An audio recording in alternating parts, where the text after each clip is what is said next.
Good morning. The joint meeting of the boards of directors of San Joaquin Hills Transportation Corridor Agency and Eastern Transportation Corridor Agency is called to order.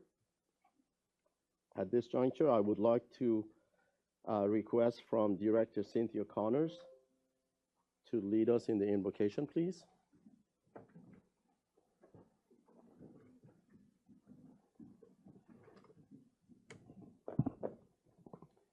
Holy One, known by many names and beyond all names, we ask your blessing on these people who have been called as leaders in the community in which we live and work and play. And we ask your blessing on all those attending who have come to speak to us and to listen to us. Remind us, because we all forget from time to time, that we are not only leaders but also servants, and that it is our responsibility to serve the common good of all. Grant us the wisdom and courage to know and to do what is right and good and true. May we speak out when it is time to speak out, and listen patiently and receptively when it's time to listen. May we always be guided by the spirit of community and by the spirit of justice. In your many names we pray. Amen. Amen. Director Joe Mueller, would you please lead us in the Pledge of Allegiance, please? Please face the flag and join me in honoring the greatest symbol of freedom in the world. I Pledge allegiance to the flag of the United States of America and to the republic for which stands one nation under God, indivisible, with liberty and justice for all. Thank you, sir. Madam Clerk, roll call, please. Chair Miniger, Present. Vice Chair Piotr, Yes. Director Connors, here. Director Munsing, Here. Director Swartz, Here. Alternate Caruth, Director Beal, Here. Director Moreno, here. Director Miller, here. Director Puckett, here. Director Voights, Here. Director Ward, here. Alternate Bilodeau, present. Vice Chair Shea, yes. Director Bartlett, here. Director Martinez, present. Alternate Kelly, here. Alternate Garner. Here. We have quorum on both boards. Thank you, ma'am. On behalf of the TCA Boards of Directors, I would like to welcome Mr. Jerry DeSantos, representing the State of California Department of Transportation, aka Caltrans, as the ex officio member. Welcome. Chair, Thank you very much. Chair Miniger, sorry, I just want to make sure, Martha, you didn't call alternate Campbell. Just want to make sure Yorba Linda's here.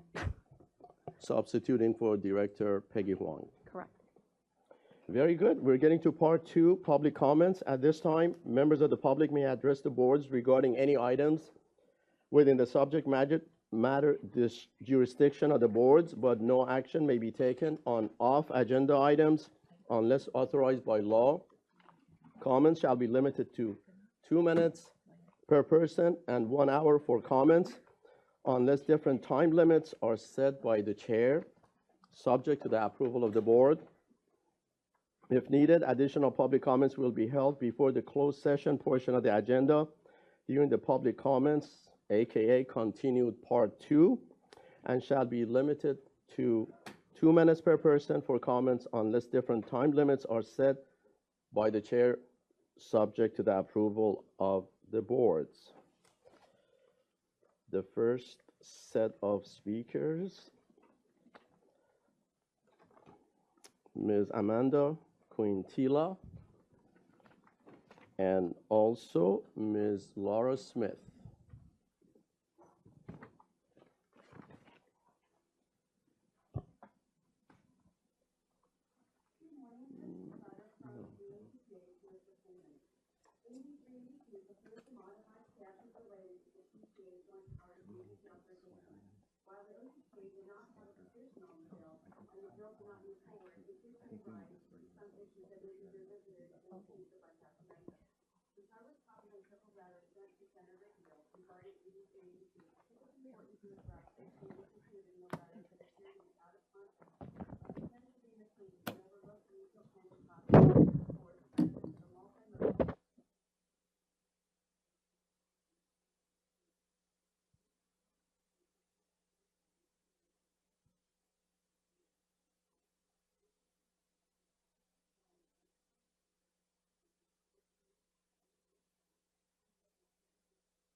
Would you please talk louder? We can't hear you.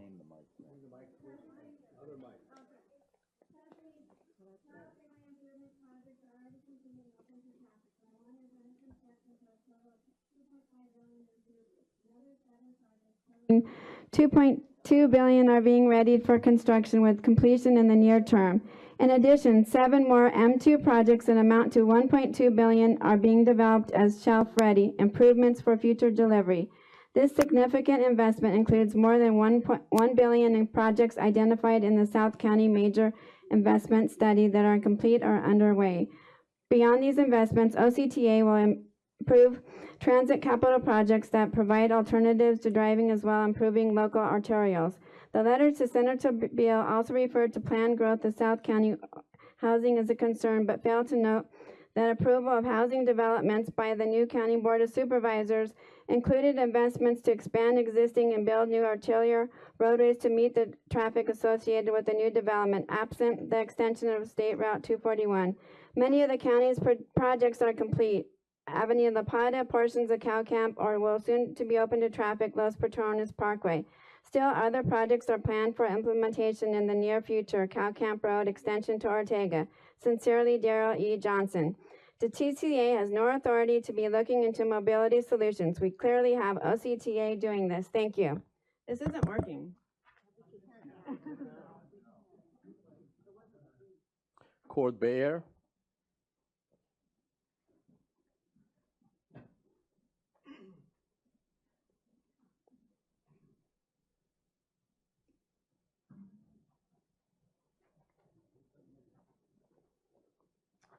Good morning. I'm Cord Bauer from the Coalition to Save San Clemente, and I want to talk briefly about a problem we have in San Clemente.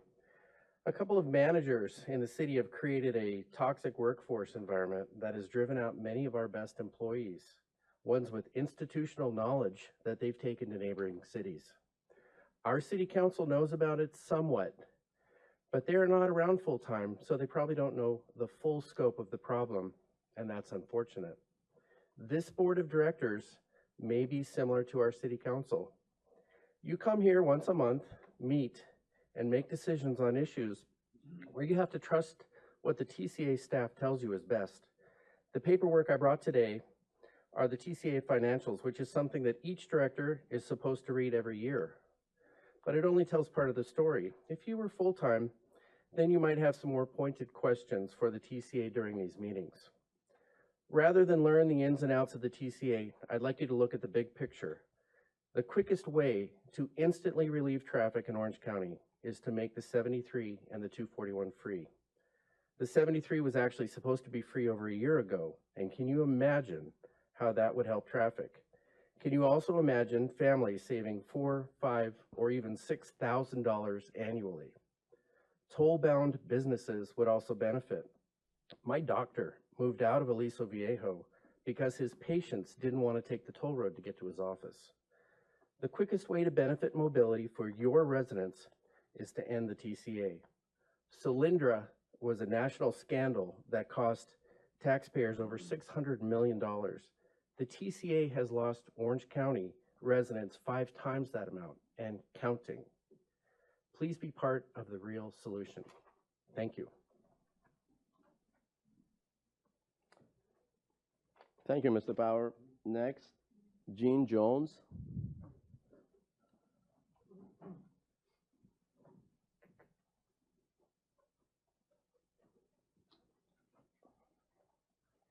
I apologize for my handwriting. It's Gene James.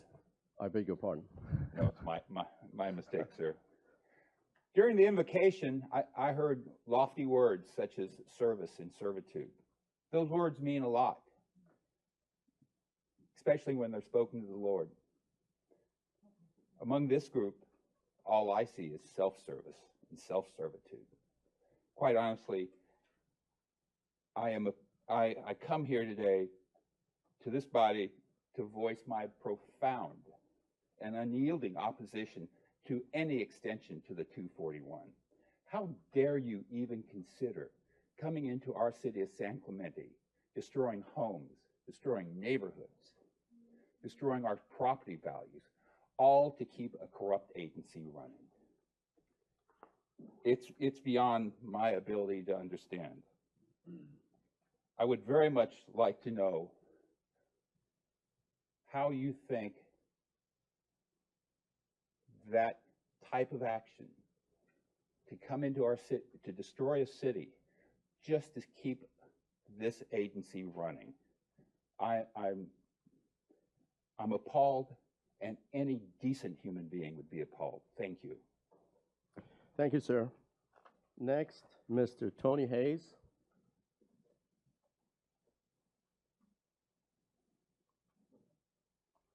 Good morning, Mr. Chair, board members. My name is Tony Hayes. On the draft South County traffic relief effort, the so-called PSR-PDS, on figure 20A, I'm sure you're familiar with it, design year 2050 mainline and ramp volumes for the I-5 alternative 14. On the managed lanes, i.e. the 241 extension, the sum of peak traffic in both directions is forecast to be 995 vehicles per hour. According to Washington State DOT, freeway lane capacity is about 2,000 vehicles per hour. And according to a UC Berkeley study, LA freeway lane capacity can get as high as 3,000 vehicles per hour, but we use a lower figure. According to a US DOT report, adaptive cruise control, i.e. keeping vehicles a fixed distance apart, can increase lane capacity by at least 2/3. By 2050, virtually all vehicles will have ACC, so we can increase capacity to, here's a bit of math, 2,000 times 1.67 or 3,300 vehicles per hour. SR 241 extension will presumably have 4 lanes, two northbound, 2 southbound, for a total capacity of 3,300 times 4, 13,200 VPH. So the peak utilization will be about 995 over 13,200, 7.5% of capacity. That's peak hour utilization. So the TCA plans on tearing San Clemente apart by spending billions of dollars to build a road which during peak traffic will only be handling 7.5% of capacity. It's pretty obvious that this has nothing to do with improving Orange County mobility. There are far better ways of spending the money. And it's also pretty obvious that this is being done in order to justify the existence of the TCA and the exorbitant salaries that go with it.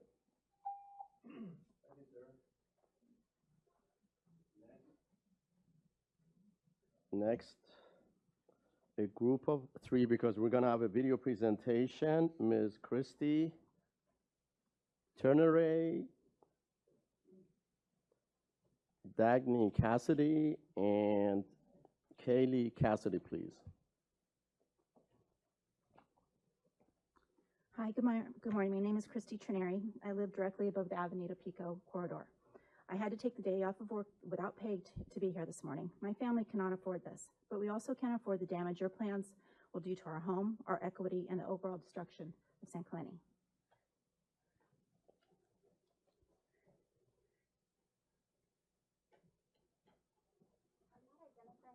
By my last name for a specific reason. I opened an Instagram account in January, right before my birthday, and within a couple of days, one of my new devotees was How's the Drive, which is a Instagram account facilitated by the toll roads. And I wasn't sure how you found me or how it happened so quickly, considering I don't use my last name, and I post pictures of family travels. So I wasn't sure if that was done to intimidate or to harass. I don't think it's a coincidence, but it brought my attention to the PR spin doctors that you have hired. So last night, I put this together. This is the TCA's family tree with the Orange County Business Council, OCTax.org, South Orange County Economic Coalition, and this is just the first layer that I was able to find by crossing names who are board of directors on each organization. And then I started to peel back one more layer to see who does all the PR work and the public outreach. And the same names keep popping up and crossing over. I know this is a complete mess and I wouldn't even dare put this into some sort of slide because I just don't have the resources to do that. But this is what the city of San Clemente is dealing with. You are the government with endless resources and PR firms have multi-million-dollar contracts. I'm a housewife with a laptop, with sleeping kids, and this is what I do at 2 o'clock in the morning. So I wanted to bring your attention to the ascertainment study that was done by Sharon Browning. I got the list of 10 of the 45 names. I was shocked to see who was supposedly providing objective information to help the TCA figure out your community outreach. Names on this list are on this list. That's not objectivity. That's not good faith. Thank you, Courtney W. Okay, my name is Courtney Wasetich. I am a San Clemente resident, and I have spent some time trying to figure out who all is involved with the TCA and the promotion of the extension of the 241.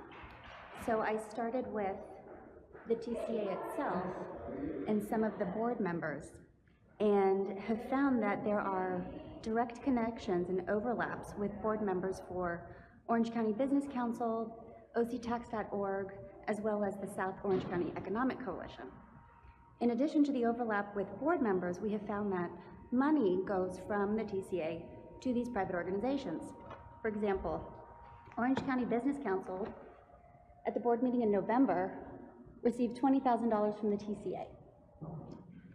Over the last, 3 years, the South Orange County Economic Coalition received over $77,000 for the TCA. Then you see somebody like Jim Leach, who works for Rancho Santa Margarita Water District and is a board of director. He is also on the South Orange County Economic Coalition. Oddly enough, he's one of the 45 people who was involved in the ascertainment study. Then you can see that Orange County Business Council goes to Lucy Dunn. She's the president. She is also on the California Transportation Commission, and she's a board of director on OCTax.org. October 30th of 2017, she had a meeting with Carolyn Cavecci, who heads up OCTax.org, as well as Mike Balzano, who is the CEO of the Building Association of America, as well as Brian Harrington and Jennifer Fitzgerald. Jennifer Fitzgerald shows up all the time on Brian Harrington's site, Citizens for Traffic Relief. Well, who does she work for? She's a city councilwoman from Fullerton, as well as an employee of Kurt Pringle and Associates, who has a relationship with the TCA. Well, the new VP of Kurt Pringle is Paul Simons. Well, he heads up the South Orange County Economic Coalition. So here you go, the incestuous family tree with the TCA.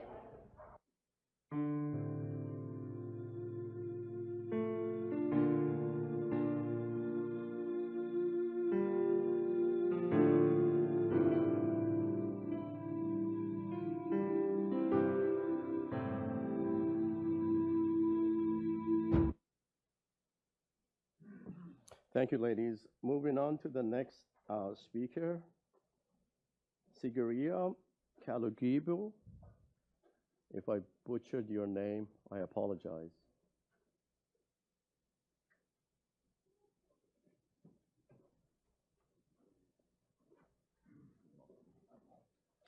No, just one. Hello, my name is Brajani Miles, and I support your board's efforts to identify traffic relief solutions. However, I have a short 2-minute video of a recent San Clemente City Council meeting where a member of the public has concerns about the city's spending on legal fees against TCA. My friend Siegfried will have some closing remarks after the video. Can you please play the video? According to Brad Malamud, the city of San Clemente has paid $263,878.81 for legal advice since November of 17. Since there's been additional consultation since then, my guess is that this amount is significantly lower than the real cost for that representation. I'd like to agendize for the next city council meeting an explanation of what our city's attorneys have actually accomplished with that money that have the remotest prayer of succeeding of blocking the TCA from running a north-south toll road through our city, and in so doing ignoring the study that the city commissioned proving that an east-west infrastructure, which is truly what's needed. there seems to be no limit to the legal fees that the city is incurring investigating what our options might be, but I have yet to see anything being accomplished that actually prevents the TCA from the acquisition of our land. I know that there's been a lot of lip service paid to the fact that we all seem not to want a toll road run through our city, but I'm not seeing anything I would consider substantive toward preventing this from happening. Thank you, Mr. Stone. We appreciate your comments. We'll now turn to our city attorney for his comments. Thank you. I just wanted, in response to a technical comment made earlier, give an answer about how much the city's paid in legal fees to fight the toll road. The answer is nothing. Our firm agreed to do that work pursuant to a contract presented earlier this summer on a contingent fee basis. Our firm has $400,000 into the effort, and none of that's been billed to the city. It's recoverable on the back end if we prevail. So just wanted to get that out there so there's no question.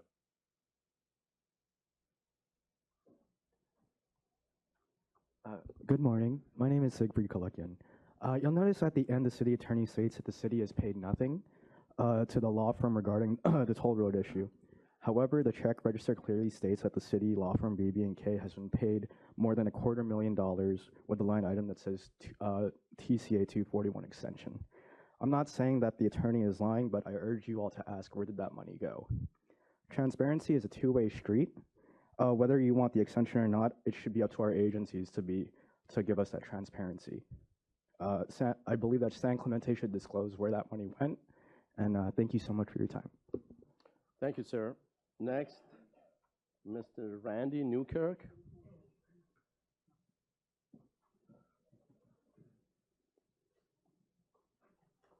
Good morning, and thank you for the opportunity to speak for a moment.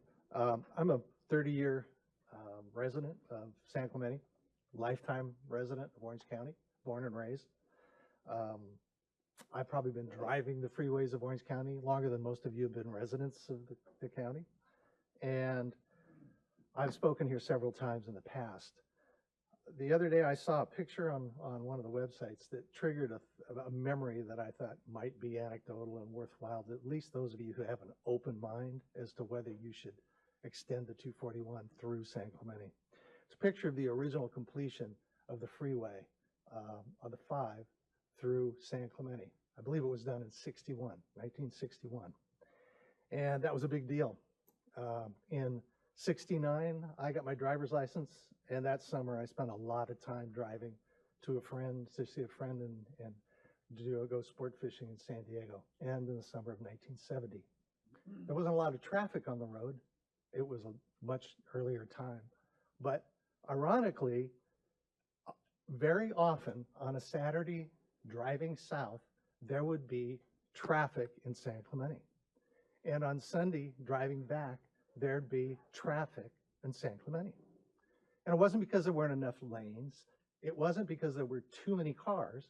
It was because of a phenomenon that's called phantom traffic jams. For those of you who don't know what it is or haven't heard what it is, the TCA probably should have told you, but it's a big study that's been going at MIT for a long time. And what they find is that if one person in a road with a lot of cars, not a huge amount, taps the brakes, somebody else taps them a little longer, 10 cars back, you've got a traffic jam. You don't fix that by extending the 241. You fix it with autonomous vehicles. So I would strongly suggest that at least those of you that are interested do a little bit of research before we ruin San Clemente. Thank you. Thank you, sir. Next, Mr. Tom Barnes.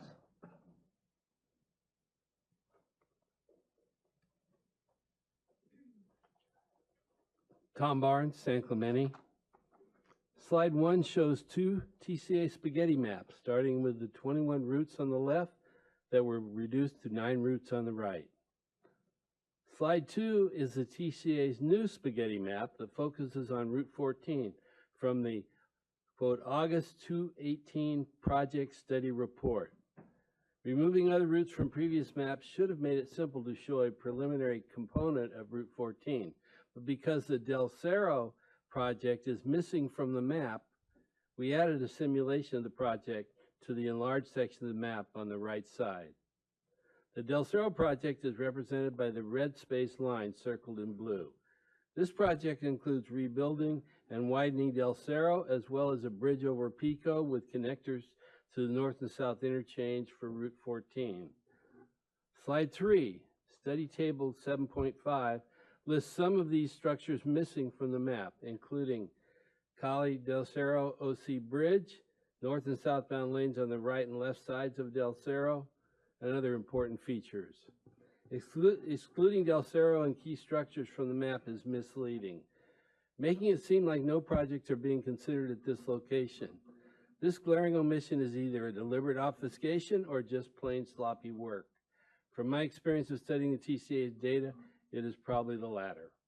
Slide 4, for example, the study's capital outlay estimate for Route 14 does not even mention the Del Cerro project, except for a bridge which is buried in the list of structures. The other key elements of the Del Cerro project, including new roads and connectors and the interchange, were left out of the project estimate. The ascertainment study's key area of high agreement is that planning process should allow for open, transparent public involvement and the ongoing public input throughout the planning process. This study fails to meet this objective. Thank you, sir. Next, Mrs. Vaughn Barnes. I'm Vonnie Barnes, Rancho San Clemente Board President. This slide provides a closer look at the Del Cerro project with structures added in red broken lines. Anyone relying on the study's new project map would not know that the TCA has plans for a bridge from Del Cerro to cross over Pico with north and southbound connectors to a Route 14 interchange, or that there are 2 toll road lanes planned to go in along Del Cerro. The map shows Route 14 crossing over Pico and San Clemente High School at the landslide at I-5, but fails to show the crossover here at Pico and Del Cerro. Del Cerro runs through the heart of Rancho San Clemente's residential area with 713 homes on the north side and 349 on the south. There's no room to widen Del Cerro for 2 toll road lanes without significant encroachment on 8 HOAs. The project description on page 329 does not include this crossing over Pico, but buried in a chapter on floodplains, page 436, it says, Alternative 14 would cross the Segundo de Checa Cañada Channel floodplain at a second location at the Calle del Cerro connection. So there are 2 major crossings over Pico, not just one as reported in the project description. There are no cross-sections or diagrams of this project and no cost estimates except for a bridge. Also, no cost estimates for takings by eminent domain for this project, including homes, open space, urban forest, flood channel, and the historic landmark Nob Hill. Likewise, no cost estimates for anticipated litigation for this project. The TCA should not have bypassed the board and public review to get backdoor approval from Caltrans. Why is this study not on the agenda today? Thank you very much, ma'am. The last speaker is Mr. Drek Padubas.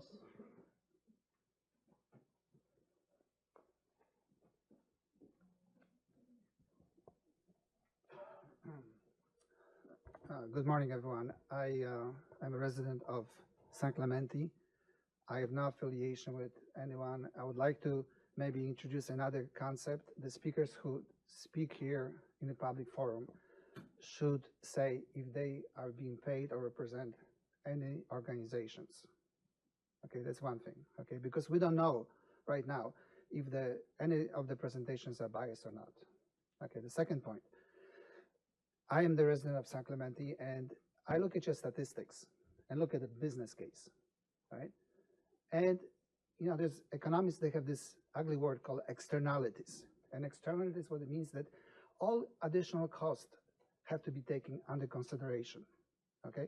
Now, nobody is asking me what will be the impact on me of extending 241 over Veracruz, which will be about 250 yards from my home, okay?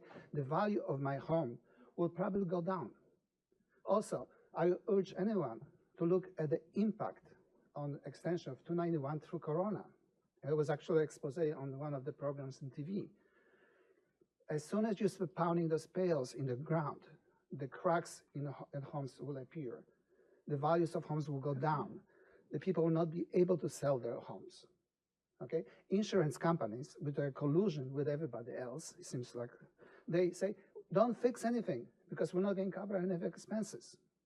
So that's point number one. The second point is that your agreement with the environmental groups, okay? You profess that you are for common good. At the same time, you're destroying every green space you can find. Okay, what's the common good? Whose good you serving? Okay, think about that.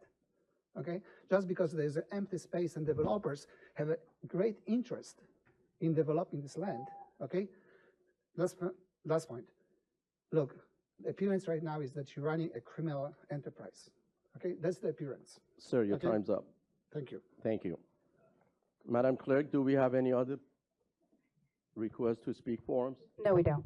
Very good, thank you. Now we're going to get to part 3 of the board's agenda. It's San Joaquin Hills consent calendar items 1 through 6. Director Ward. I would like to pull item 1. Any other items to be pulled out by anyone? Move the balance. Very good. Do I have a motion to approve? Seconded by Director Munzing. All in favor say aye. Aye. It is approved. Director Ward. Okay. On page 12 of the minutes, this is where both boards voted to adopt a resolution F 2018-03. I just want to point out, this is item number 13. But on page 12, I am listed as seconding the motion for San Joaquin, as I was an alternate. And so alternate needs to be put in by my name, just to clarify that. And then the last comment I have. So noted. Thank you. And then the last comment I have is on the last page, page 18. This was during director comments. And I did ask for the TCA to post EIR reports 2002 through 2003. That came up as a public comment that members of the public could not see those on the TCA website. But the most important thing that I had done is I talked about where the PSR was. Where was the project study report from Caltrans and TCA, because we had not seen it yet. I was told that there was be comments from Caltrans and that TCA was working on it. What I meant by asking for it was that it should come to the board. I was not asking for a personal copy of it. I was asking for it to come to the board when it was finished. I never considered that it would never come before the board. So at this time, I would like to ask that that be agendized, that the project study report come to the board with Caltrans participating to explain any questions that we have, and that project study report should be provided to all the directors, because I'm assuming that not everyone has seen it. So when you hear the public talking about it, you're not sure what they're speaking about.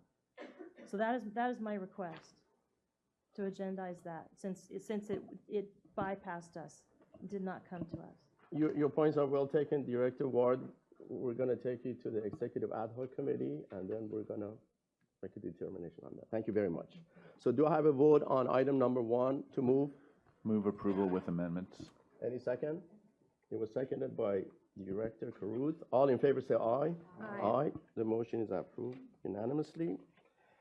Moving to part 4, which is Foothill Eastern, consent calendar items 1 through 4 and 7 through 8. Any items to be pulled out for discussions? Second. None. It was moved by Director Puckett and it was seconded by Director Bartlett. All in favor say aye. Aye. The motion is approved unanimously. Moving on to part 5 of the board business, items 9 through 15. Now, item number 9, Ms. Amy Potter, the floor is yours. Thank you. Good morning, Amy Potter, Chief Financial Officer. And today I would like to share with you how far this agency has come and just how strong our finances have become. And so I am very pleased to announce that last week the San Joaquin Hills bonds were upgraded again by S&P, and they were upgraded to A-. That was 2 notches up. So now we have an A-rated credit. And I'd like to read a quote that was in the report from S&P because I think it really captures the value of our roads. The roads market position is strong in our opinion. It operates in an area with a population that is road network reliant. Thus, its role as a congestion reliever with surrounding free alternatives that are amongst the most heavily trafficked and congested in the country leads us to believe that SJH TCA is becoming a virtual requirement for drivers who depend on time savings. So this is a completely independent and well-respected authority that has validated the value of our roads and the strength of our finances. So as I give you a brief overview of our finances, I think it is important to take a look back at the beginning in the journey that we have taken to become the entity we are today. As you all know, it was the leadership in Orange County 30 years ago who recognized that we had an exploding population, the traffic was getting worse, and the funding for transportation was diminishing. And so it was this leadership who took it into their own hands and did something about it. So they formed the TCAs. They did something that was never done before in this area especially. And they formed these roads as toll roads, and tolling really hadn't taken off in California at that time. Whereas we look at it today and it's become an extremely valuable tool. So with the vision, the innovation, the perseverance, and then the operating experience these agencies have had, that has led us to becoming a financially sustainable entity.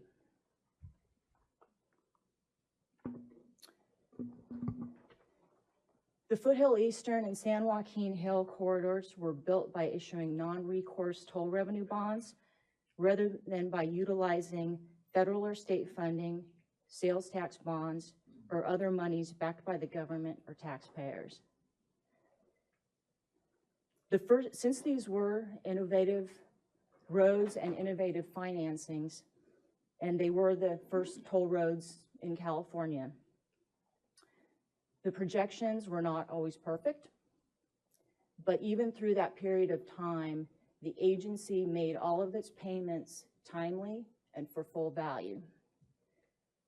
Then in 2013 for the Foothill Eastern and 2014 for the San Joaquin Hills, we were able to completely refinance the bonds and took advantage of the historically low interest rates and used the historical experience looking at the transactions and the revenues that had occurred on the roads, and were able to put together a brand new traffic and revenue study that was based only on inflationary toll rate increases, and also then aligning those debt structures to be well below those expected revenues. Since the refinancings, both agencies have exceeded projections every year, and our reserves have continued to grow, now exceeding over $1 billion. So this is a look at the San Joaquin Hills performance for those years following the refinancing in 2014. And so at the top, you see the transactions, and the bottom is the transactional toll revenue. The gray bars represent the actual transactions and revenues, and the blue line represents the traffic and revenue study. And so you can see that we've been exceeding those projections. On the bottom, you also see a red line that represents the restructured debt service. And as I mentioned, we structure that to be well below the projected revenues. And I'll get into that more when I show you the debt structures. And here's Foothill Eastern, and it's the same story. We've been exceeding the projections every year. So here are the debt structures that we put together with those refinancing transactions. And to orient you to the slides, we have Foothill Eastern on the left and San Joaquin Hills on the right. And all of the bars that you see there on each of those years listed represent the actual interest and principal payments that will be made by the agencies, the amounts that we've agreed to and structured the bonds to follow. There are no balloon payments or unexpected amounts. These are the amounts that we will pay as our annual debt service.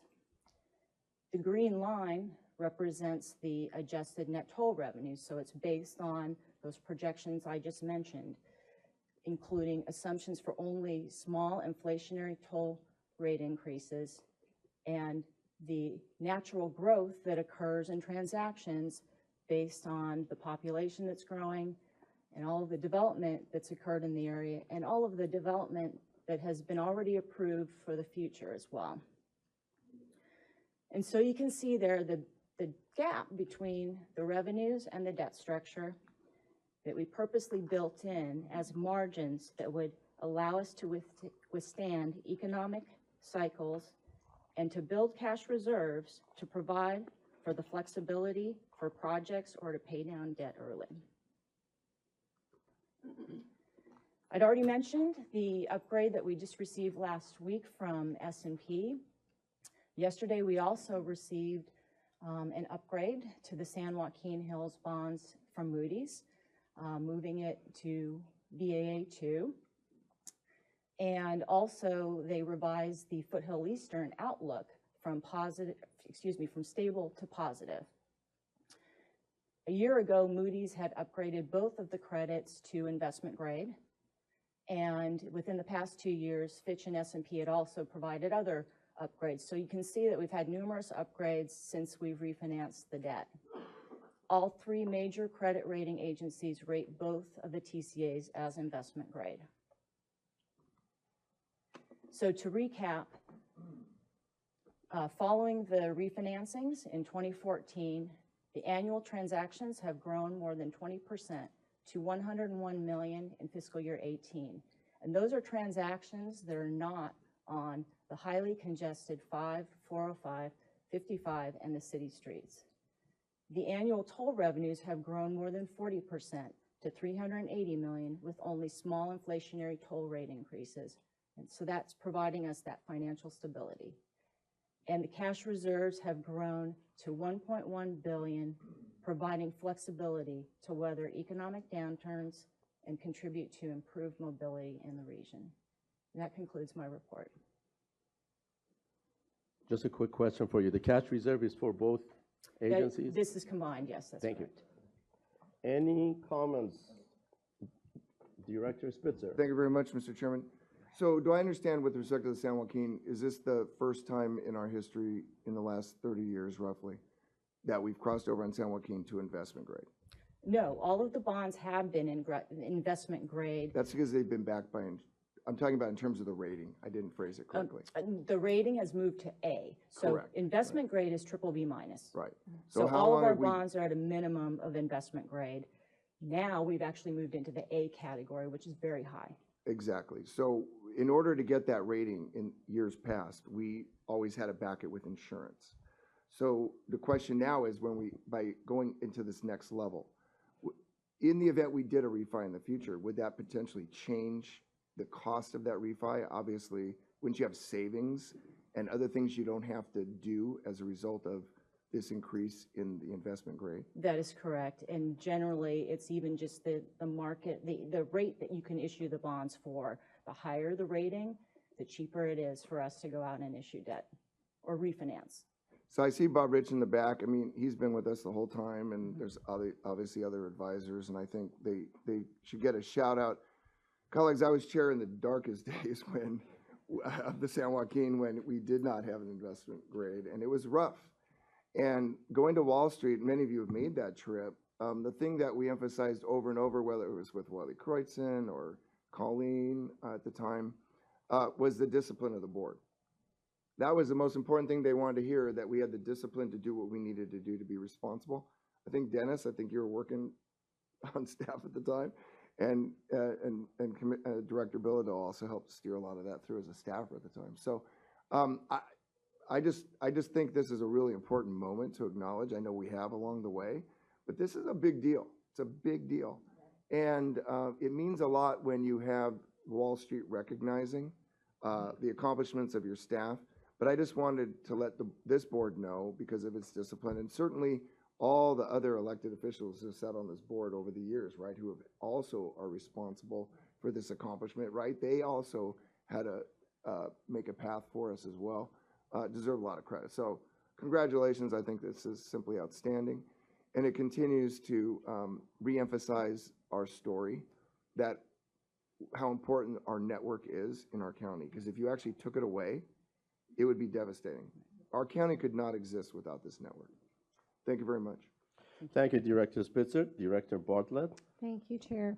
So the credit rating increases are really a significant milestone for the agency. And when you talk about, when Director Spitzer was talking about what things that happened in the past, I mean, gone are the days where we're ever going to have to use something like the escrow defeasance because our credit ratings now are so strong, and the refinancing really set us on a great financial footing for the future. So it's a reflection of the hard work and fiscal stewardship by the staff, but also strong governance by the board is very evident as well.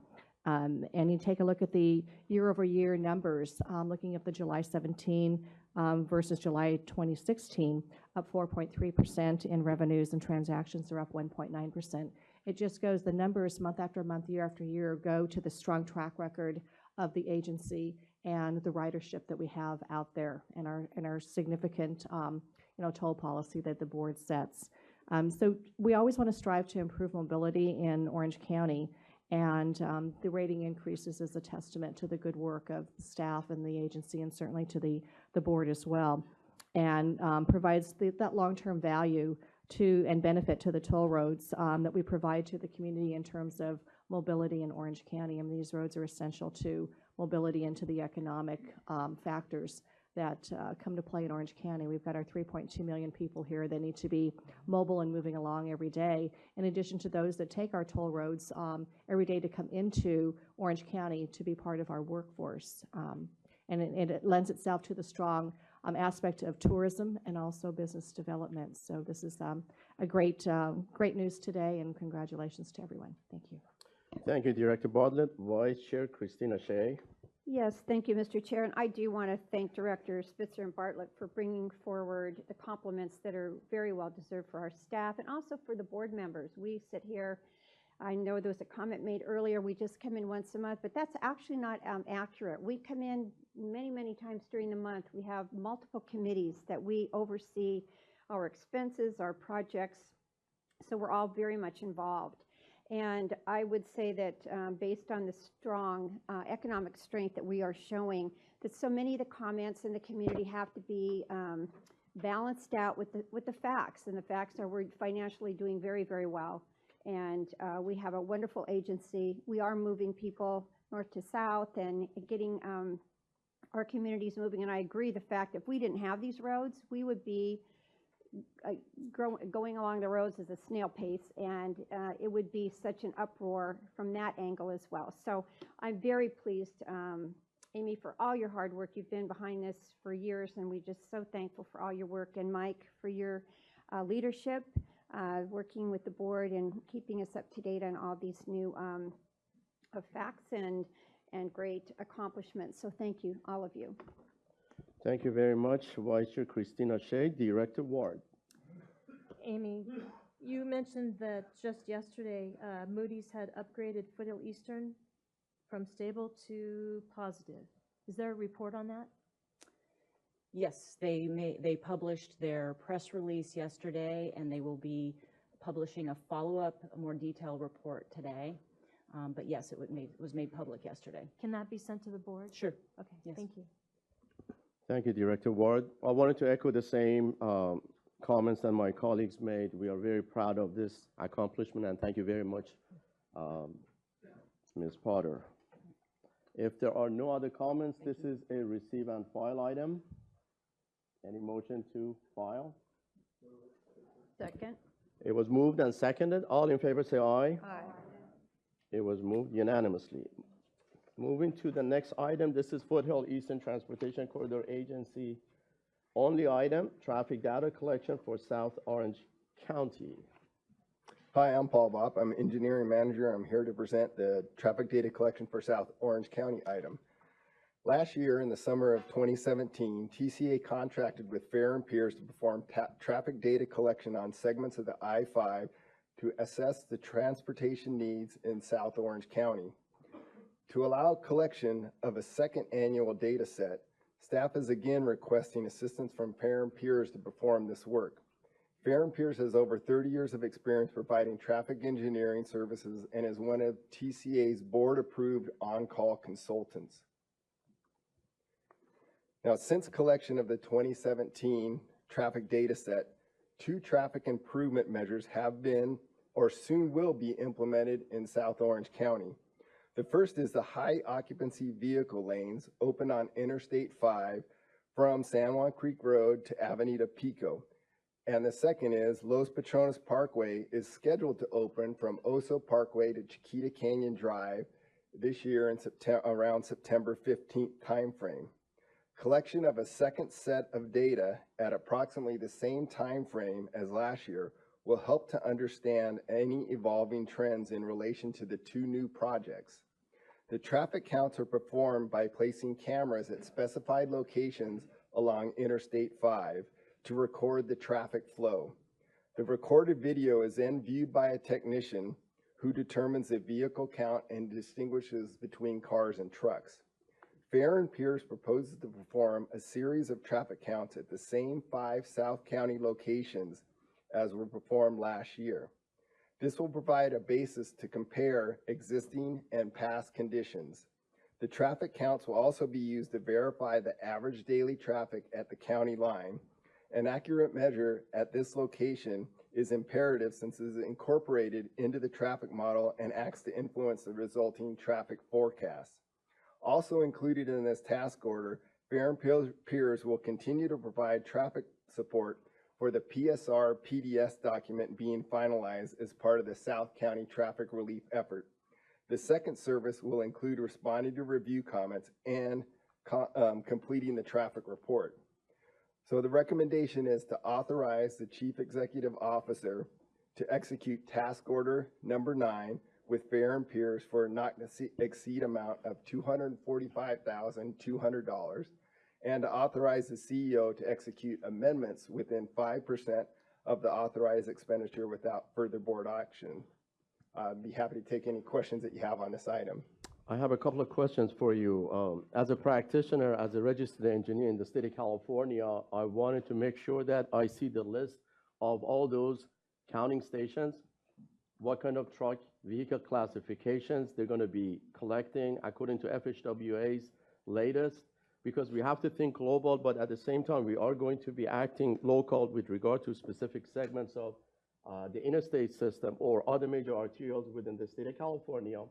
And I wanted to make sure that my good friends in the city of San Clemente, on their behalf, because I represent the city of San Clemente as the regional council member for SCAG. So on behalf of all the South County cities, I wanted to review the complete list to make sure that there is no missing holes. We're spending a lot of money, quite frankly. At the same time, I want to make sure that the money is well spent. So technically speaking, before you issue notice to proceed to the consultant and sub-consultants, I'd like to see the complete list. I'd like to review it, and then I'm going to get back to our CEO and our technical committees so that no one can criticize the type and the scope of the data collection. And obviously, I'm very pleased that TCA has decided to take fresh counts because traffic is dynamic. It does change over time because of socioeconomic and demographic changes, specifically in South Orange County. So therefore, I want to make sure that any proposed new developments that we have the list in South Orange County would also be considered, so the counting stations would collect all the base so that when the consultants would be doing projections for the future and specifically for the year 2040, which is the SCAG's RTP plan, the same as OCTA, that we all would be on the same page. So we don't have to spend extra money to make the target years to be unified. Sure, we will provide you those locations of the list, but I can give those to you verbally right now. No, I don't need, I need written. Okay, no problem. Thank you very much. Okay. Any other comments? Well, I had I'm sorry. What kind of passenger car equivalents you use for trucks or other oversized vehicles? For this particular case, it's just strictly the pure counts. There's no index or multiplier on that. We're just simply getting the counts. Now, when they're incorporated in a model or used in other ways, that may be incorporated then, but this is simply just the count of cars and trucks that occur over that period of time. Thank you. Thank you, Director Moreno, and then Director Mueller, and Director Bartlett. You had a Thank you, Mr. Chair. Just a clarification on the authorization to execute amendments. Is that within 5% of the total authorized expenditure, or would that be within 5% per amendment? No, it's 5% of the $245,200. So amendments the total amount that you'd be authorizing for those amendments would be $12,260. Okay, thank you. Director Mueller. Thank you, Mr. Chair. I want to say I'm very happy to see this item on our agenda. This is something that was discussed, I don't know, probably a year ago when we started talking about the extension a little bit in more earnest. And there were a lot of points being made by directors on this council that we don't know what the impacts are going to be from the I-5 toll HOV lanes, excuse me, and some of the other improvements that OCTA has made down in South County. So I think this is very important to not only show that we are listening, we do need to understand this data a little bit more completely before we move forward with any plans for any type of extension. And I want to commend you guys for doing this. This is something that the community deserves to see. Thanks. Thank you, Director Mueller. Director Bartlett. Thank you, Chair. So a couple of things. Start the study after Los Patrones is opened. That's going to have some impact with regard to mobility in South County. I know just in looking at the HOV lane that is now open down to Pico, I travel that section daily, and I think that Directors Ward and Schwartz can attest. The traffic weekday, even at rush hour and on the weekends, holiday weekends, is moving much better. So I'm interested to see the traffic patterns and what happens with the HOV lane down to Pico, and then certainly what happens then when we stop the HOV lane at Pico, between Pico and the county line. That'll be very interesting to get that data. I think that we're all looking for information, not just weekday, but also weekends, holiday weekends, summer versus non-summer. The traffic patterns tend to be a little bit different at different times of the year, and we want to be able to compare with some of the studies that OCTA may be undertaking, and Caltrans, of course, has its cameras up all the time, and we can get some data and then kind of cross-reference between the various studies to make sure that all the data is accurate and all of the agencies are sharing all of that same data. So we're comparing apples and apples when we talk about regional mobility and planning for the future. So we won't be embarking upon projects that may not be in sync with what the other agencies or with Caltrans and their thoughts, because I know that Caltrans would like to move towards managed lanes throughout the state of California, and I understand that. But in some instances, we may have HOV lanes that may be just as appropriate in certain areas. So the data will show what we need to do for planning for the future, and then we can coordinate with other agencies and certainly with Caltrans and making improvements along the corridors. So thank you. Thank you, Director Bartlett. Actually, I wanted to amplify what Director Bartlett said. Traffic data collection is the foundation for any future computer demand forecasting because it's trip generation, trip distribution, modal split, and trip assignment.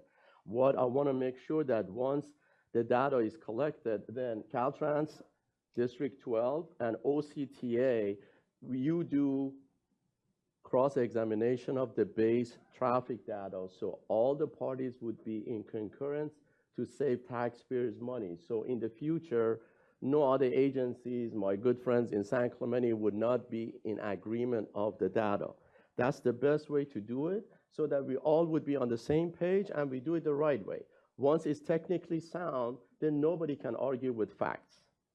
And I wanted to make sure it's clear. Thank you very much. Director Ward first, and then Director Schwartz. Okay. I'm going to have some questions for Paul, but I'd like to ask Director Bartlett a question first on a comment you made.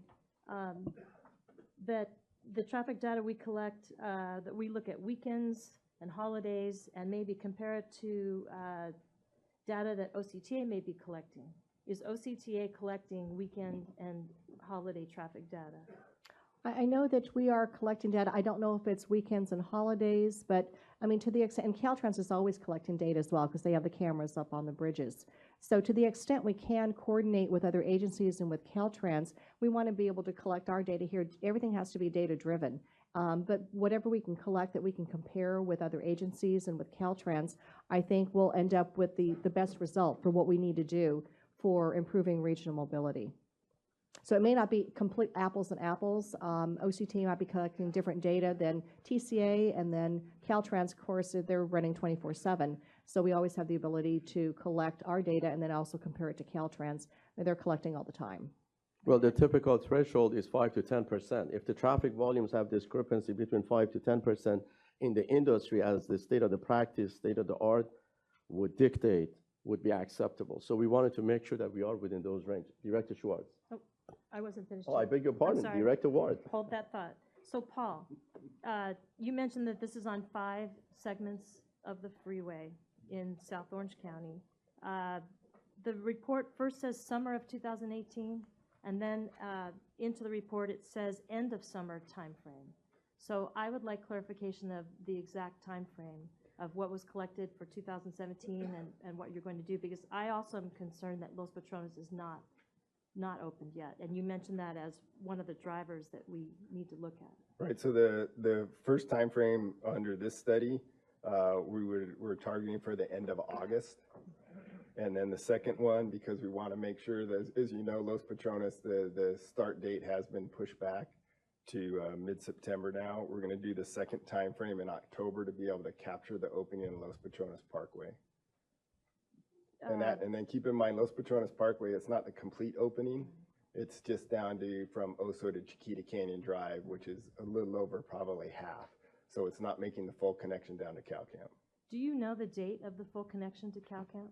Right now, it's up in the air a little bit. We have heard potentially by the end of this year, in around the December timeframe. And I don't know if that's been pushed back since this first opening has been pushed back also. So why not delay this a little bit more instead of doing one set before Los Patrones, the first leg opens September 15th, doing that in August, and then again in October? Why not wait until, if Los Patrones could be done by the first of the year, why not wait until after that? Well, because one of the things we want to compare, there were 2 main objectives when we were looking at different comparisons of the new traffic, basically measures that have been incorporated in South County. The first is the HOV lanes. And so that is already open at this point in time. And of those 2 projects, that will probably have the biggest influence, because right now this first half is only going down to Chiquita Canyon Drive. But we also want to capture kind of 2 time frames. One is the summertime, which would capture the end of August time frame. And then we also want to capture the non-summer time frame in October, and they also match fairly closely with last year. So we want to get that comparison going on with that. And we think that's a very valuable amount of information we can get with the way we have these studies out. If we wait, then we have to wait almost a full year to get back to the summertime, because then if we wait until October, December timeframe, then we're only going to be getting the winter timeframe counts or spring timeframe counts. We'd have to almost wait a full year. We'd rather tell you the truth, just get another set next year if there's a question with that. Okay, I understand that. Would you be taking into consideration when you study this, the HOV project that OCTA is considering from Pico to the county line? Well, because that's a future project, it doesn't matter on the counts. All we're doing is getting counts that exist out there today. Now, how they get incorporated in the model, that's a different question, but these are strictly the counts that happen at that time frame. Okay, and then could you give me, you said you had the 5 data points. Can Sure. you give those to us? Okay, so there are 2 in San Clemente. The first is on I-5 between Crucinos Road and Avenida Califia. And Director Ward, how do you pronounce that? I've heard it both ways, Califia and Califia. Sorry, then I apologize. Califia. Thank you for asking. The second, I know how to pronounce these ones. The second is between Pico and Vista Hermosa. So those are the 2 San Clemente points. Third is we move up into San Juan Capistrano area between Stonehill and Camino Capistrano. The fourth point is between Crown Valley Parkway and Oso Parkway, and the fifth is El Toro Road and Lake Forest Drive. Any other questions, Director Ward? When is the That's Lake the last Forest- one, right? This is the last one. When is the Lake Forest, the El Toro project going to start? That's not going to be till after the summer, correct? The El Toro project widening, Yeah, I can that's talk to just that. starting. Director Bartlett? Yeah, the El Toro, you're talking about the El Toro interchange Yes, project. I'm That's sorry. not going to be starting for a while. They've got to go through the whole EIR process and Okay, and I so just on. wanted to know where that was since that was up there. Okay, thank you very much, Paul. You're welcome. Just Director Ward, to make a technical clarification, when they collect the traffic data, legally speaking, as long as all the existing infrastructure is included, all the major points of the existing infrastructure, then technically it is acceptable and it's not subject to discussions. Because in every infrastructure network, you always would see new interchanges, new on-ramps, new off-ramps, new roadways, and no agencies in America would go back and forth just to add them on, because at some juncture, you got to say, this is it, this is the existing, and then for any kind of future roadway, they're going to use the acceptable growth factors of SCAG for RTP 2040. Thank you. Thank you. Director Schwartz. Most of my questions have already been asked again, but I did want to emphasize that the traffic pattern through San Clemente varies tremendously in the summer when there's no school and we have visitors. And then in the fall, school is in and we don't have the visiting traffic visitors. So it's a huge spread, on top of which, of course, we've been dealing for years with construction on the 5 through San Clemente and have had construction delays for years. So any prior study over the last few years includes the fact that we've had a man-made roadblock on the 5 blocking the lanes that are already there. So I'm also concerned about the timing of this and that it includes all the routes that are currently, or the additional work that's currently being done to make sure that it's optimized before we actually run the study. So hopefully that's tied together. Thanks. Well, Director Schwartz, they typically compare them with the counting stations of Caltrans. Every freeway segment under President Eisenhower's act have to have those counting stations. So I'm pretty sure that the sub-consultant would be taking care of that to make sure that the foundation is right. Any other comments? Director Voights. I want to thank staff, thank Mr. Craven. I think this study is well utilized by the debate. We hear the residents of San Clemente. We see the traffic that's increasing on the 5 freeway with the continued growth in Lake Forest and Irvine.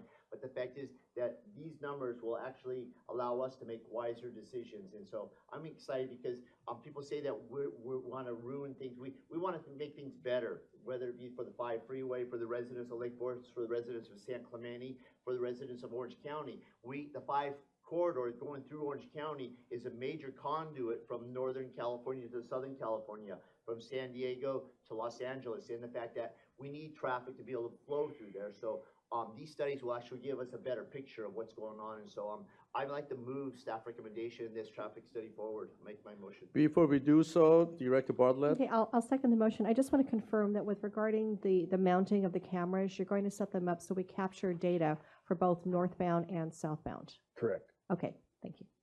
Very good. This is only Foothill Eastern, San Joaquin. Board members cannot vote on this. Okay, it was moved by Director Voights and seconded by Director Bartlett. All in favor say aye. Aye. Opposed because it counts weekend traffic.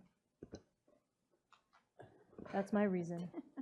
I would like that stated. That's the only reason I'm opposing it. I don't mind traffic data, but weekend counts, I've opposed it. For the first time, I never do it like this. CEO Craven, why not to add a weekend count? We do, this work includes weekend counts. So then, I'm opposed to counting the weekend counts. well, no, we have to see the overall traffic distribution and fluctuation. for any traffic study, specifically on a major highway, when it's interstate, when it connects Mexico all the way to Canada, we have to count weekends too, to get a clear picture on the peak hours for 4 consecutive 15-minute intervals during AM and PM. So strictly, I'm debating with you on a technical ground that, in my professional opinion, weekend counts must be included so that we look at the worst case scenarios for every segment of the roadway. In transportation engineering, we design the infrastructure for the worst case scenario. It's like designing a bridge. We always design it for the maximum possible load. In this case, there is no exception. Anywhere you go in 50 states, any DOTs, any COGS, any commissions, any cities, they always do that when they know weekend traffic may be much higher or maybe lower, you never know. So for that reason, I respectfully disagree with you not to include it. So, Well, did I change your opinion? No. All right. And The I would motion still like is that on the record. okay. The motion is approved with objection of Director Ward. Thank you. Moving on to the next item. Item number 11. This is a joint item: future traffic conditions system-wide study. Mr. Sam Rod. Good morning. My name is Sam Rad, Corridor Manager, Operations for TCA. The item before you is a recommendation for the development of a system-wide traffic microsimulation model and an associated toll sensitivity analysis to assist staff with forecasting future capital improvement needs, as well as looking at using congestion pricing to balance traffic congestion. The toll road's performance target is to operate at a level of service D or better. This is the acceptable level of performance where you get the most throughput of traffic. Level of service E and F is typically what the commuters experience throughout Southern California during peak periods. At these high densities of traffic, small disruptions in traffic flows can cause significant delay and trip reliability is reduced. An initial level of service annual report was prepared in 2016 to look at both existing and projected level of service on our system. The analysis broke the system down into about 250 segments and looked at each segment for density of the traffic flow, weaving, merge and diverge movements, truck traffic, and various roadway physical characteristics to determine a grade level, or what we refer to as the level of service. Here you can, 2 pages. Here are the results of the existing 2016 traffic condition assessments, with AM peak hours shown on the left and PM peak hours shown on the right. Here we have approximately 3% of the system operating at below the performance target of level of service D. These maps are on pages 13 and 14 of the level of service report. Here you can see that for 2035, level of service and trip reliability will be impacted as a result of increased traffic. Here we have approximately 16% of the system operating at below the performance target of level of service D. These maps are on pages 18 and 19 of the level of service report. The next step in our efforts is to develop a microsimulation model that will analyze the various detailed segments of the toll road system and provide a realistic assessment of current and future congestion conditions. We need to look at the outlying years of 2025 through 2040. The goal of the system-wide traffic microsimulation model will be to prepare a detailed forecast of future capital improvement needs, as well as develop an associated toll sensitivity analysis to assist staff with using congestion pricing to alleviate traffic congestion, particularly during peak commute times. Staff is recommending to use Stantec as our traffic consultant for this work. Stantec was selected as one of our traffic engineering on-call consultants, and they are one of the leaders in the industry in regards to traffic microsimulation modeling.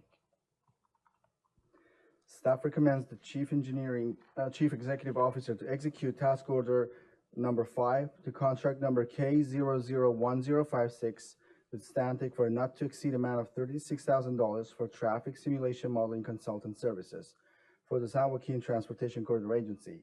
and $64,000 for the Foothill Eastern Transportation Corridor Agency, and also to authorize the CEO to execute amendments to this task order within 10% of the authorized expenditure. Additionally, this item was presented to the Joint Capital Programs and Project Committee on July 26 and was recommended to be brought before the Joint Board of Directors for approval. With that, I can answer any questions you may have. I just have a couple of quick technical questions. For the micro simulation modeling, you're going to be using Vissim, or you're Yes. going to? Okay. Vissim is a software. Okay, and then for the freeway segments, you're going to use the newest highway capacity manual that Federal Highway Administration and US DOT is mandating, correct? I believe so. 2010. And then with regard to ACM 2010. yes, Yes. and Yes. with that's regard the- to on and off ramps, I want to make sure that you use SimTraffic version 10.0. Okay. But, sure, but It's the Vissim latest in is America. going to cover that as well, but. I'm sorry? So Vissim is covering on-ramps and off-ramps as well. It's a whole road network that covers all the on-ramps and off-ramps in Vissim. but If you're you going to can- use Vissim for that, that's okay. That's acceptable. And then I heard 2035 and 2040. We want to make sure that the future horizon benchmark would be the same as SCAG. We don't want to have different target years because we want to compare apples with apples. We don't want this study to come up with a different target year so that all of us, all the board members and the population of South Orange County would not criticize it that there is discrepancy. So I want to make sure that you streamline that. Okay. You unify a future target year that all the agencies would be doing that, and also the same as projections for Caltrans District 12. I have no other technical questions. Any other comments? Director Ward. And Chair, we're going to talk about weekend counts again. So I'd love to hear your comment on this. On page 9 of your report, the data that you collected to look at the level of service for our system, system-wide, was collected on Mondays, Tuesdays, Wednesdays, and Thursdays in October 2014 and 15 to capture representative congestion and travel behaviors on days when typical levels of traffic are to be expected during months with few travel irregularities due to events and holidays.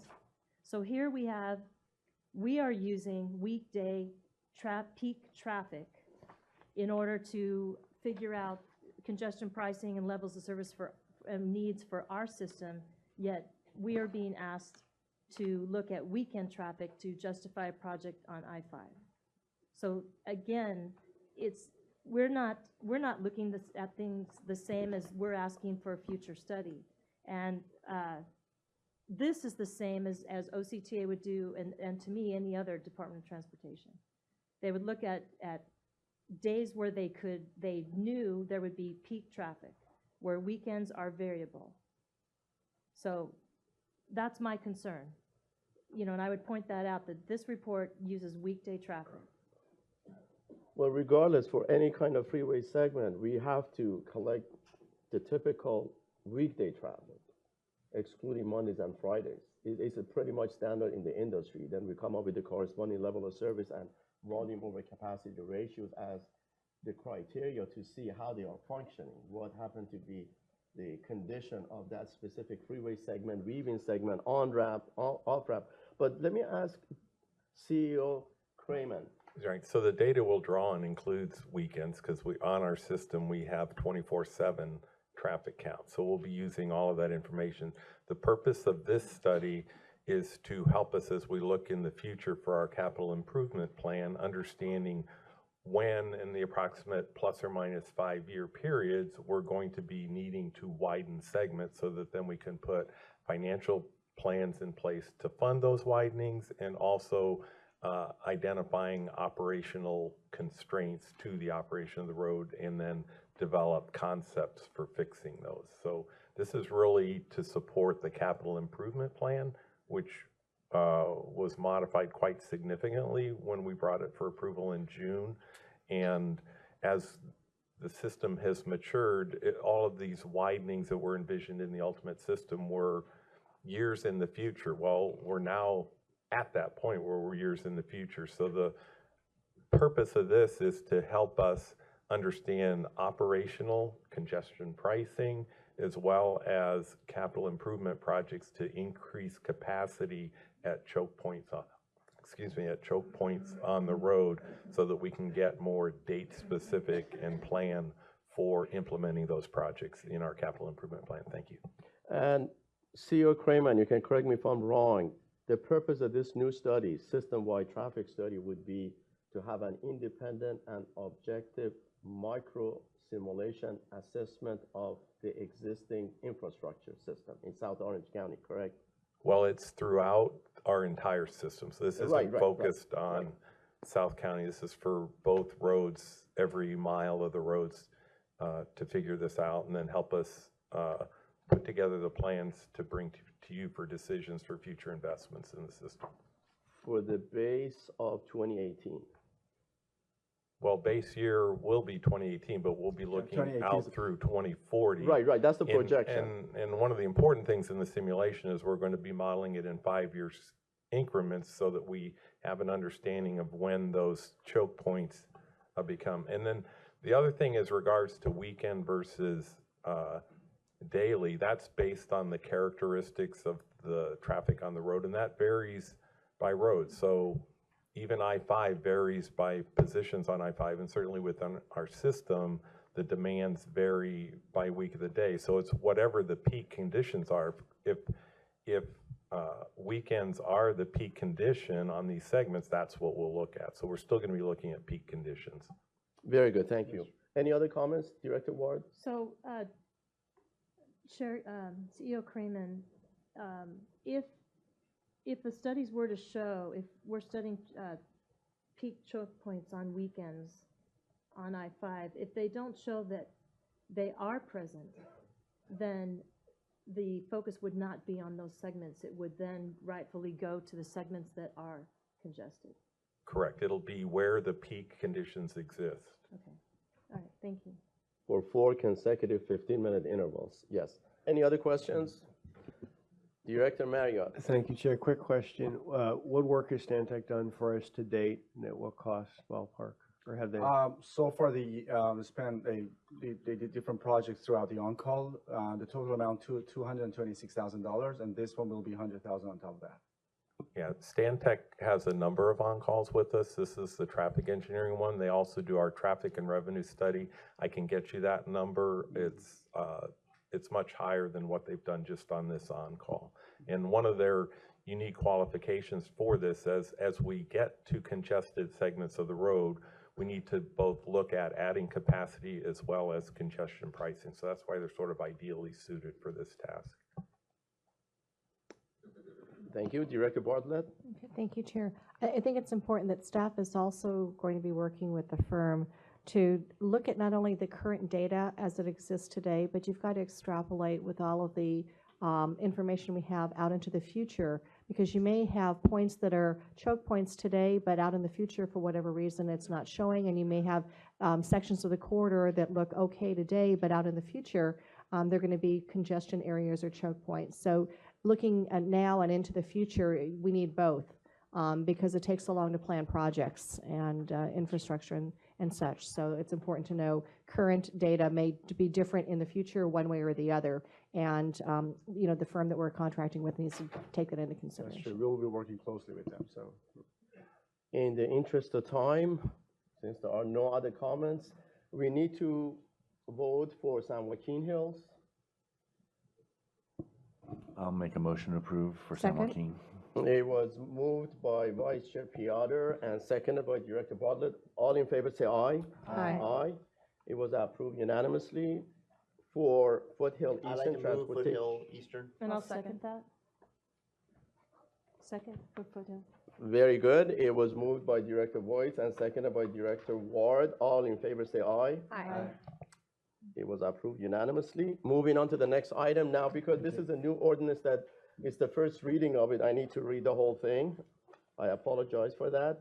Join SJ HTCA and FETCA item, Boards of Directors, ordinance number SJH 2018-01 and FE 2018-01, ordinances of the Boards of Directors of the San Joaquin Hills Transportation Corridor Agency and the Foothill Eastern Transportation Corridor Agency relating to the administration of tolls and the enforcement of toll violations on San Joaquin Hills and the Foothill and Eastern Transportation Corridors. Mr. Samuel Johnson. Good morning, Mr. Chair. Good morning, directors. This is the first of 3 items on your agenda today related to the 6C Transition and Account Simplification Initiative. The other items relate to the establishment of a list of suppliers to buy certified 6C transponders and a contract award for the additional consultant support needed to complete the initiative. This specific item, as the chair announced, pertains to updating the board's ordinances for the administration and enforcement of tolls. The ordinance updates are needed to align the ordinances with the customer account enhancements included in the initiative. The initiative was presented to the Joint Toll Operations Committee and the boards as part of the FY19 budget adoption process and includes a package of account changes that benefit our customers. These changes were made possible by the agency's transition to 6C. TCA worked in partnership with toll operators from across the state and Caltrans to adopt the 6C communications protocol as the standard for tolling interoperability in California. The use of the 6C standard has a variety of benefits, including improved support for statewide interoperability, but also expanding interoperability towards national goals as 6C is used in a number of other states across the country.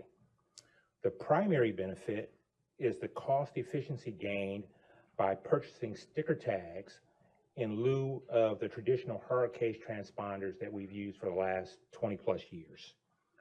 Using the sticker tags will save TCA approximately $3 million per year in acquisition costs.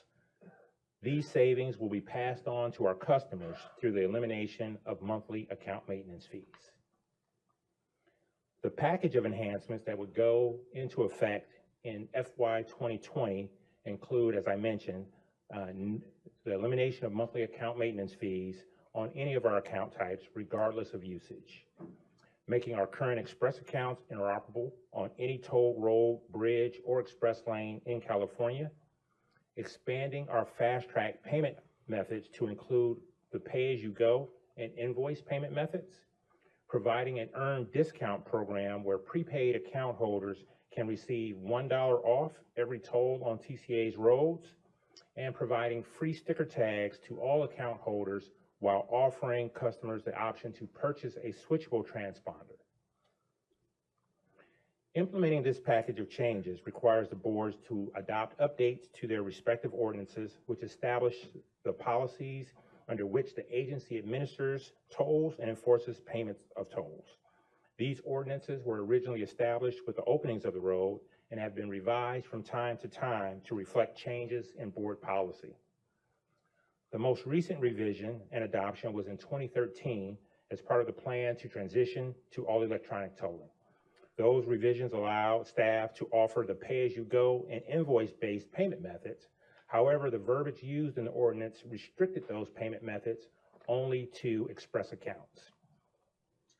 The ordinance updates now being proposed decouple this restriction, providing more choice to fast-track account holders, and also allows for the sale of switchable transponders. While the revised ordinance as attached to this report includes minor administrative and clerical edits in multiple sections, the substantive changes are in Section 2 of the ordinance, which is identical for both agencies. These revisions have been included within the text of your report for ease in your review. While the new account changes and underlying changes would not take effect until next July, adoption of the revised ordinances in advance is critical to finalizing our communications plan, our messages and materials that we will need to distribute to our 1.3 million account holders in the next few months.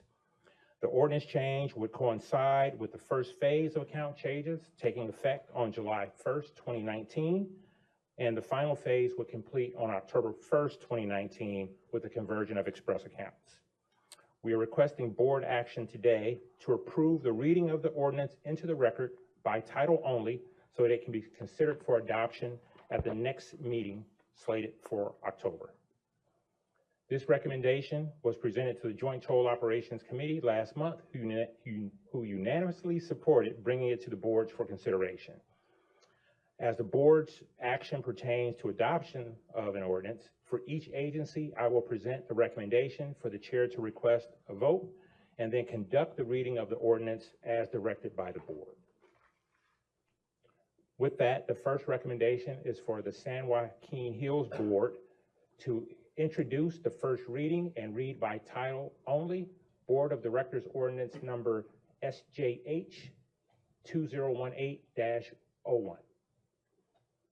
Ordinance of the Boards of Directors of the San Joaquin Hills Transportation Corridor Agency relating to the administration of tolls and the enforcement of toll violations on the San Joaquin Hills Transportation Corridor Agency. It's just received on file because we're not making any vote on this. The motion just. Second? It was moved by Director Munzing and it was seconded by Vice Chair Christina Shea for San Joaquin. All in favor say aye. Aye. Aye. Fred? Yes, ma'am. Director Bartlett. I just have a quick question of Samuel. So as we're formulating this new policy, moving over to 6C, I just want you to perhaps coordinate with some of our sister agencies, whether it's RCTC or OCT, on best practices with regard to especially the toll violations. I mean, we just, in general, seem to have more than our fair share of litigation. And if there's things that we can do to tighten up our policy, get better clarity on something for our ridership, we need to try to do that, move in that direction. Because this is a huge change moving over to the 6C, and for some of our riders, it's going to further complicate things. And and just looking at our practices and looking at what happens at some of the other agencies, I think that we might be able to share some information. But looking at their best practices, we might be able to incorporate some of the things that they do to into our policies as well. So if you could just do that. All right, thank you.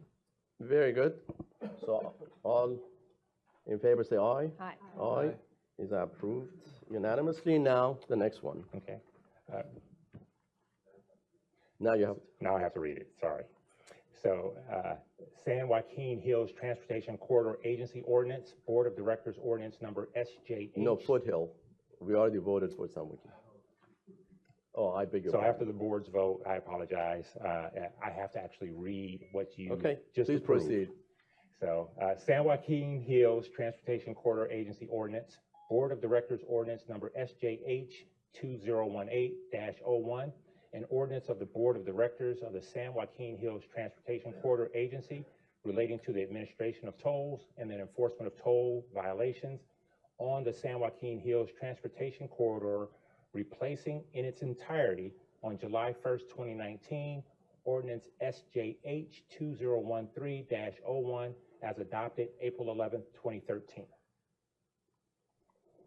The next recommendation is that the Foothill Eastern Transportation Corridor Agency Board introduce the first reading and read by title only, Board of Directors Ordinance Number FE 2018-01. The Foothill Eastern Transportation Corridor Agency relating to the administration of tolls and the enforcement of toll violations. Mr. Chair, we just need a vote.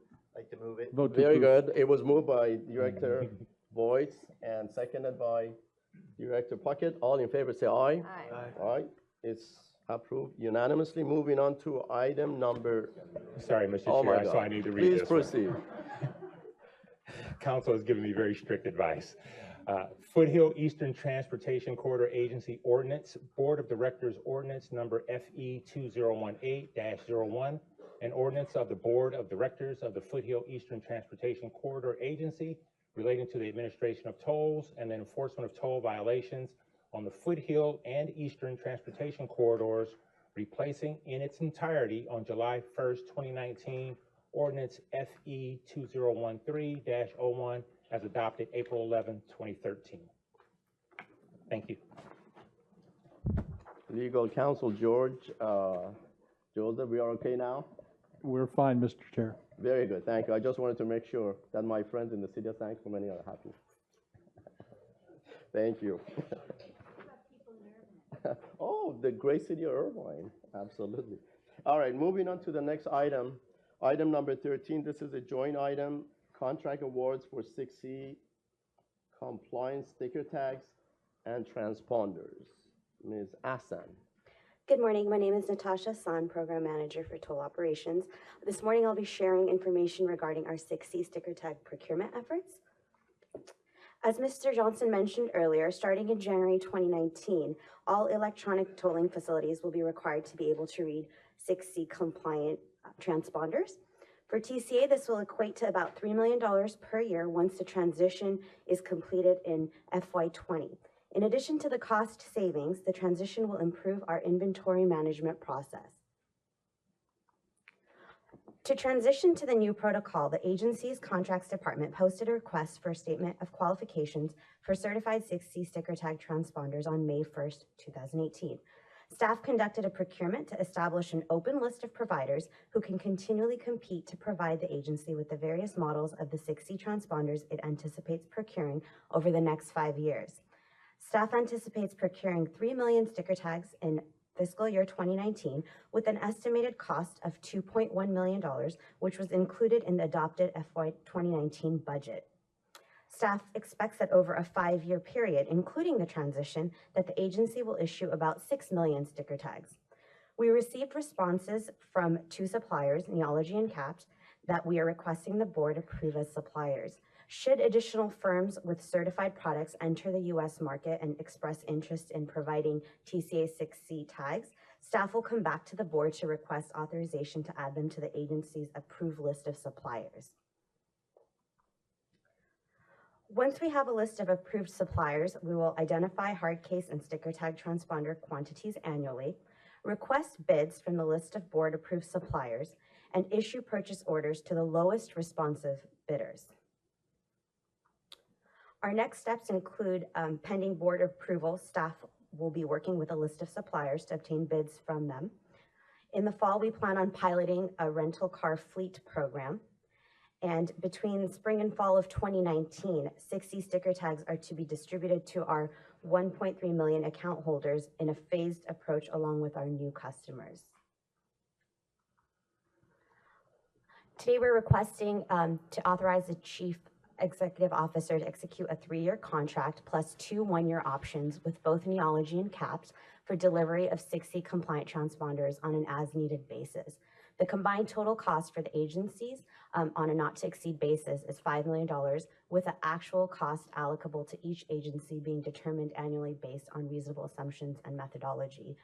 And we are requesting the same for the Foothill Eastern Transportation Corridor Agency as well. Any questions I can kindly answer? Vice Chair Piotr? So just as a clarification or an overview, you're basically have gone out and pre-approved these 2 entities as far as being able to provide tags. And so as long as you're within your $5 million combined budget, you've given us a process that you'll go out and get bids every time you place an order. And so basically we're pre-approving these 2 guys with that methodology up to $5 million. That is correct. I'll move approval for San Joaquin. Second. All right, oh, Director Ward, question? I have a question. Please. Thank you. With the transition to the 6C, what happens to the existing hardware? Are customers going to have to be required to send in their transponder in order not to be charged for that? They don't need to send it in unless they would like to. The current transponders will be valid for the next 5 years during the transition period. We will be supplying everyone with stickers in the interim. And should they wish to have a switchable hard case transponder to use with our partner agencies, they will be able to purchase them after the July 1st date that Mr. Johnson mentioned. But the monthly account maintenance fees are going away. And Correct. I thought those were tied to the transponders that you had. The monthly account fee will be going away starting July 1st, 2019. And at that time, if any customers would like to purchase the hard case, that will be what we will be proceeding with. Okay, thank you. I would just add to that they can use their existing switchable transponders during that transition period too, so they don't have to buy the new 6C switchables until after that transition. All right. Since Mr. Chair, I'd like to move it for Foothill Eastern? Well, let's proceed with first, San Joaquin. It was moved by Vice Chair Piata and it was seconded by Director Caruth. All in favor say aye. Aye. Aye. Okay, it was approved unanimously. Now for the Foothill, it was moved by Director Voigt and seconded by Second. Vice Chair Christina Shea. All in favor say aye. Aye. It was approved unanimously. Moving on to item number 14. Mr. Chairman? Please. Supervisor Nelson has a Government Code 84308 conflict on this item, so I'll leave the dais and recuse myself from this. Very good. It was acknowledged. Thank you. All right, this is a joint item for San Joaquin Hills and Foothill Eastern. I'll wait for a couple of seconds.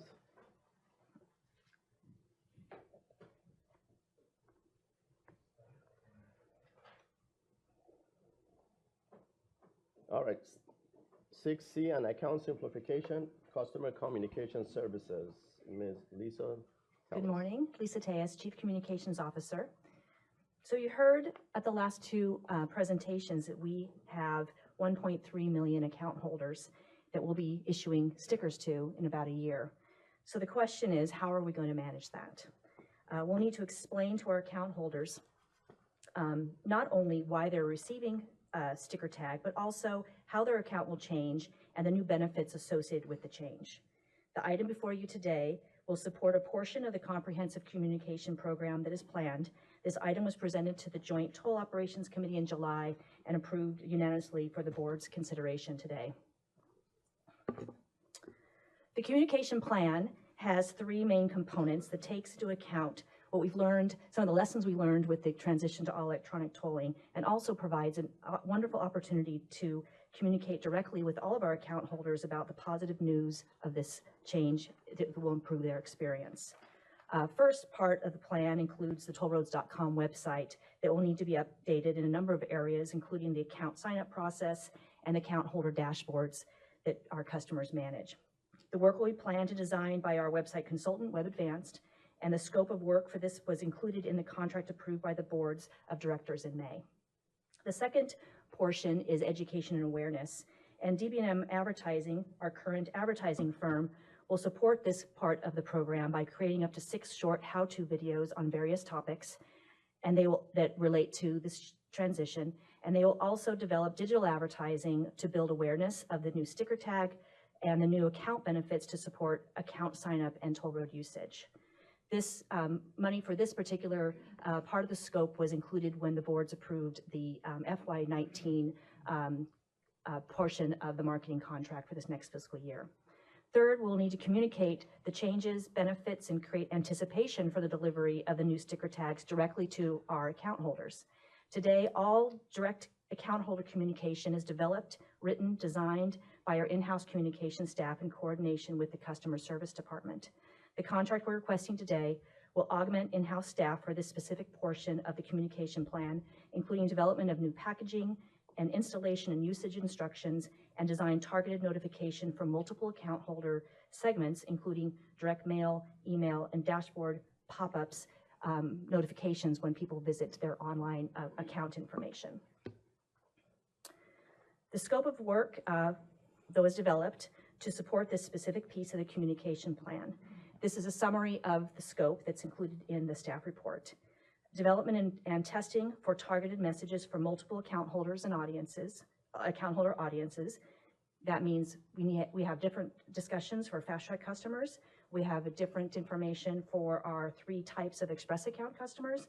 And we also need to think about the new customers who will sign up during this phase rollout, because of the timing of when they sign up for an account may mean they have a change coming sooner than later.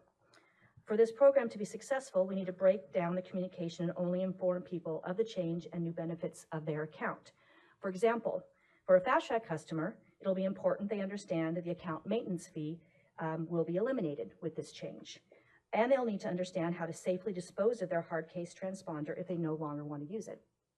For an Express account customer who is paying with their license plate today, these 2 messages are irrelevant because they are not paying a maintenance fee and they do not have a transponder.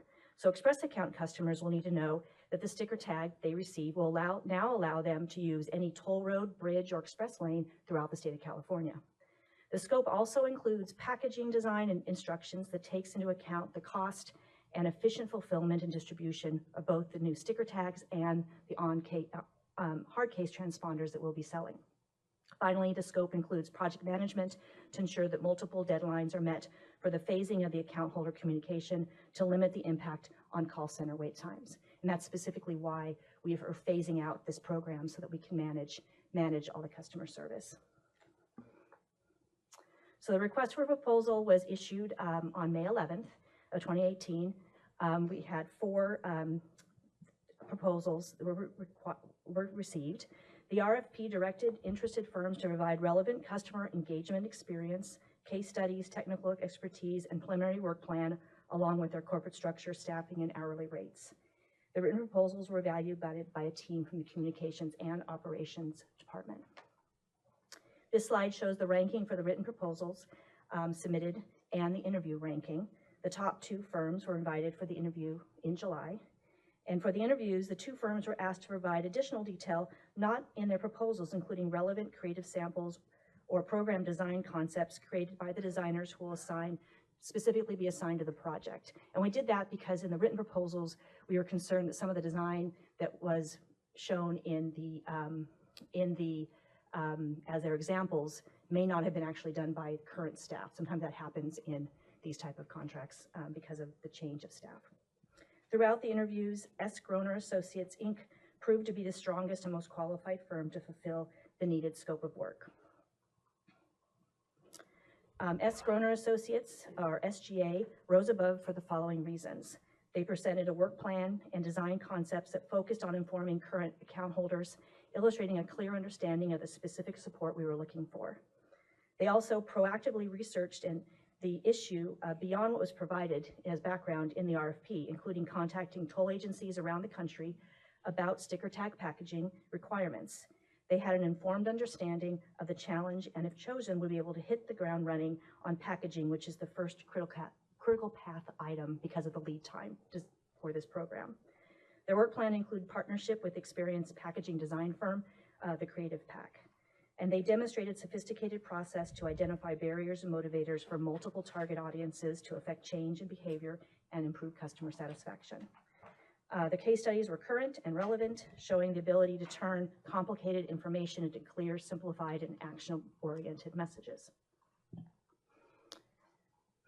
The contract we're proposing is a not-to-exceed times and material contract.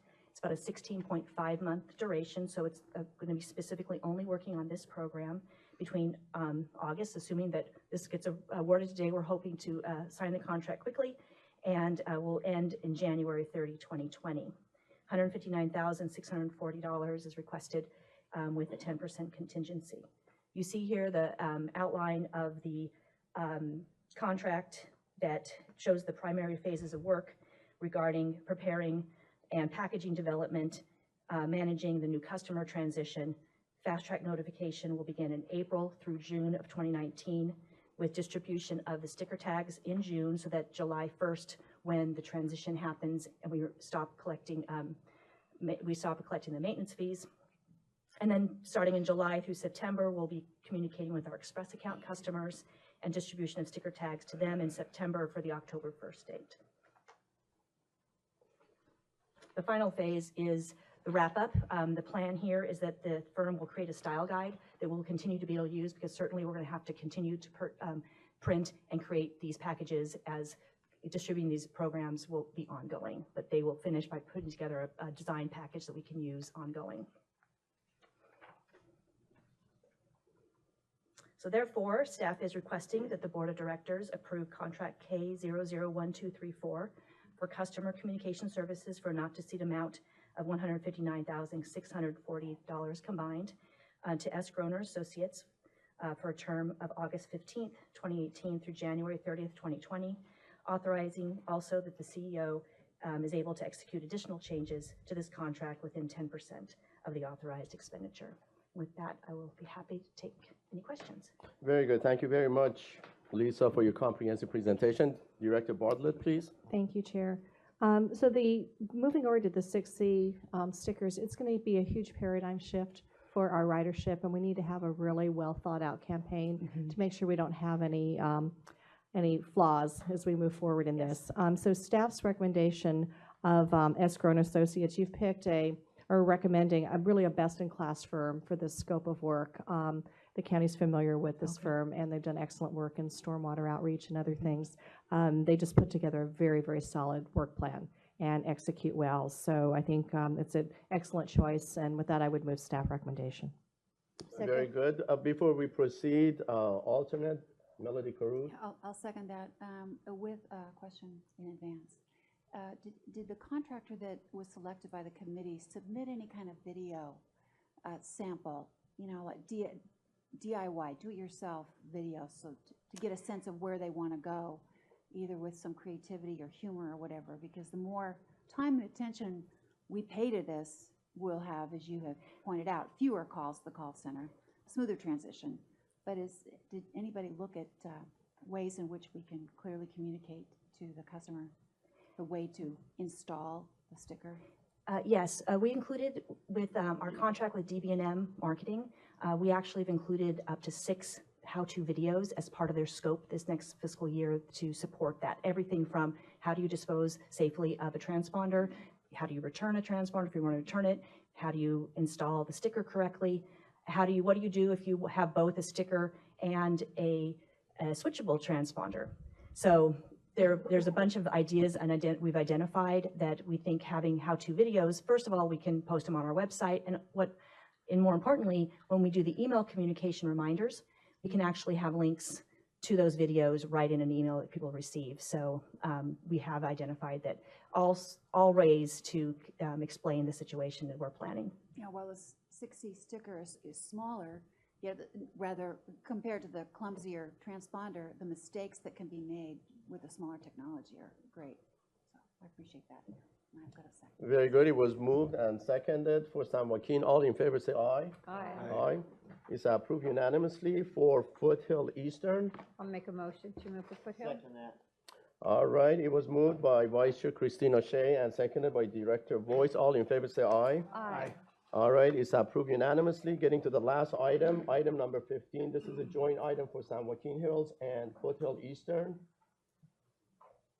Mr. Martin, the floor is yours. Thank you. Good morning, ladies and gentlemen. My name is Darren Martin. I'm the Treasury Manager here at the Transportation Corridor Agency.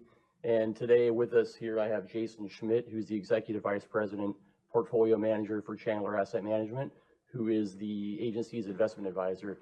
He's going to be delivering for you today the annual performance of the portfolio, which is as of June 30th, 2018, which was previously presented to the Joint Investment Finance Committee back on July 25th. Without further ado, Jason.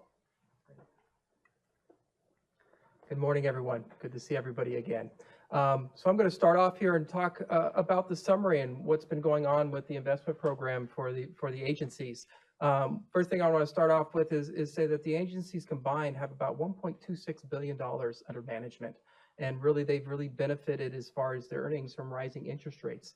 And although rising interest rates sometimes can have negative connotations when it comes to your funds and actually investing those funds, they can actually earn more money. And so the agencies have benefited from that. The reason that they've benefited is that the yields and earnings over this fiscal year have increased. And so one of the things that we've done is really incorporated higher yielding non-government securities such as corporate bonds and things like that into the portfolios. And along with that, looking at the different liquidity vehicles that we have within the portfolio and really optimizing those at the same time. So really using all the different options that we have available in order to earn those returns for the agencies. I'm pleased to present that the portfolio returns exceeded their benchmarks for the fiscal year ending 6/30/2018. And I also want to say that it's a very well-run program, a very conservative program in which we collaborate with staff on an ongoing basis in order to really make this the best program possible for the agencies. Thinking about our investment philosophy, if you look at what we're looking at is we have a pretty limited investable universe. So a lot of times you'll hear about on TV and things like that about different types of asset classes. Remember that TCA securities are really fixed income securities or bonds. So they're very conservative securities and there's a very limited universe for that. And when we went to develop the strategies, we wanted to keep the strategies flexible. And so when we originally invested the funds, it was a relatively low interest rate environment. And since then, we've transitioned to a rising interest rate environment. So really it's to provide the liquidity to achieve the goals of the agencies in a very disciplined approach, invest in financial instruments that will enhance diversification and also potential returns, also to have the opportunity in the future to potentially increase the duration of the portfolio for some of those higher returns. And so with that, we built really a strategy that has lots of flexibility, and also to balance the risk and return profiles of today's interest rate environment. If you think about when we first managed the portfolios or started managing the portfolios, that was back in February of 2015, and rates were relatively low at that time. Now that we're seeing interest rates go higher, we have ongoing discussions about the different strategies and things like that, and how to really optimize those returns, and when potentially the best time is to do that. Let's talk about Foothill Eastern and San Joaquin as far as their characteristics and performance. And so really they benefited, like I said before, from a rising interest rate environment, and also identifying different opportunities in the marketplace and different types of securities, and also the liquidity vehicles I talked about before. What that's really resulted in is the cash flow, including unrestricted reserves portfolios, increased the book yield from 1.17 to 2.05% over that period of time. And then the indentured reserve funds increased from 1.32 to 1.74. Also, when we look at the performance of the portfolios versus that of their benchmark, so the cash flow, including unrestricted reserves, had a total return fiscal year ending 6/30/2018 of 1.11%, and also the indentured funds also had a total return. This was 37%, and that was 29 basis points over that of its benchmark for the fiscal year.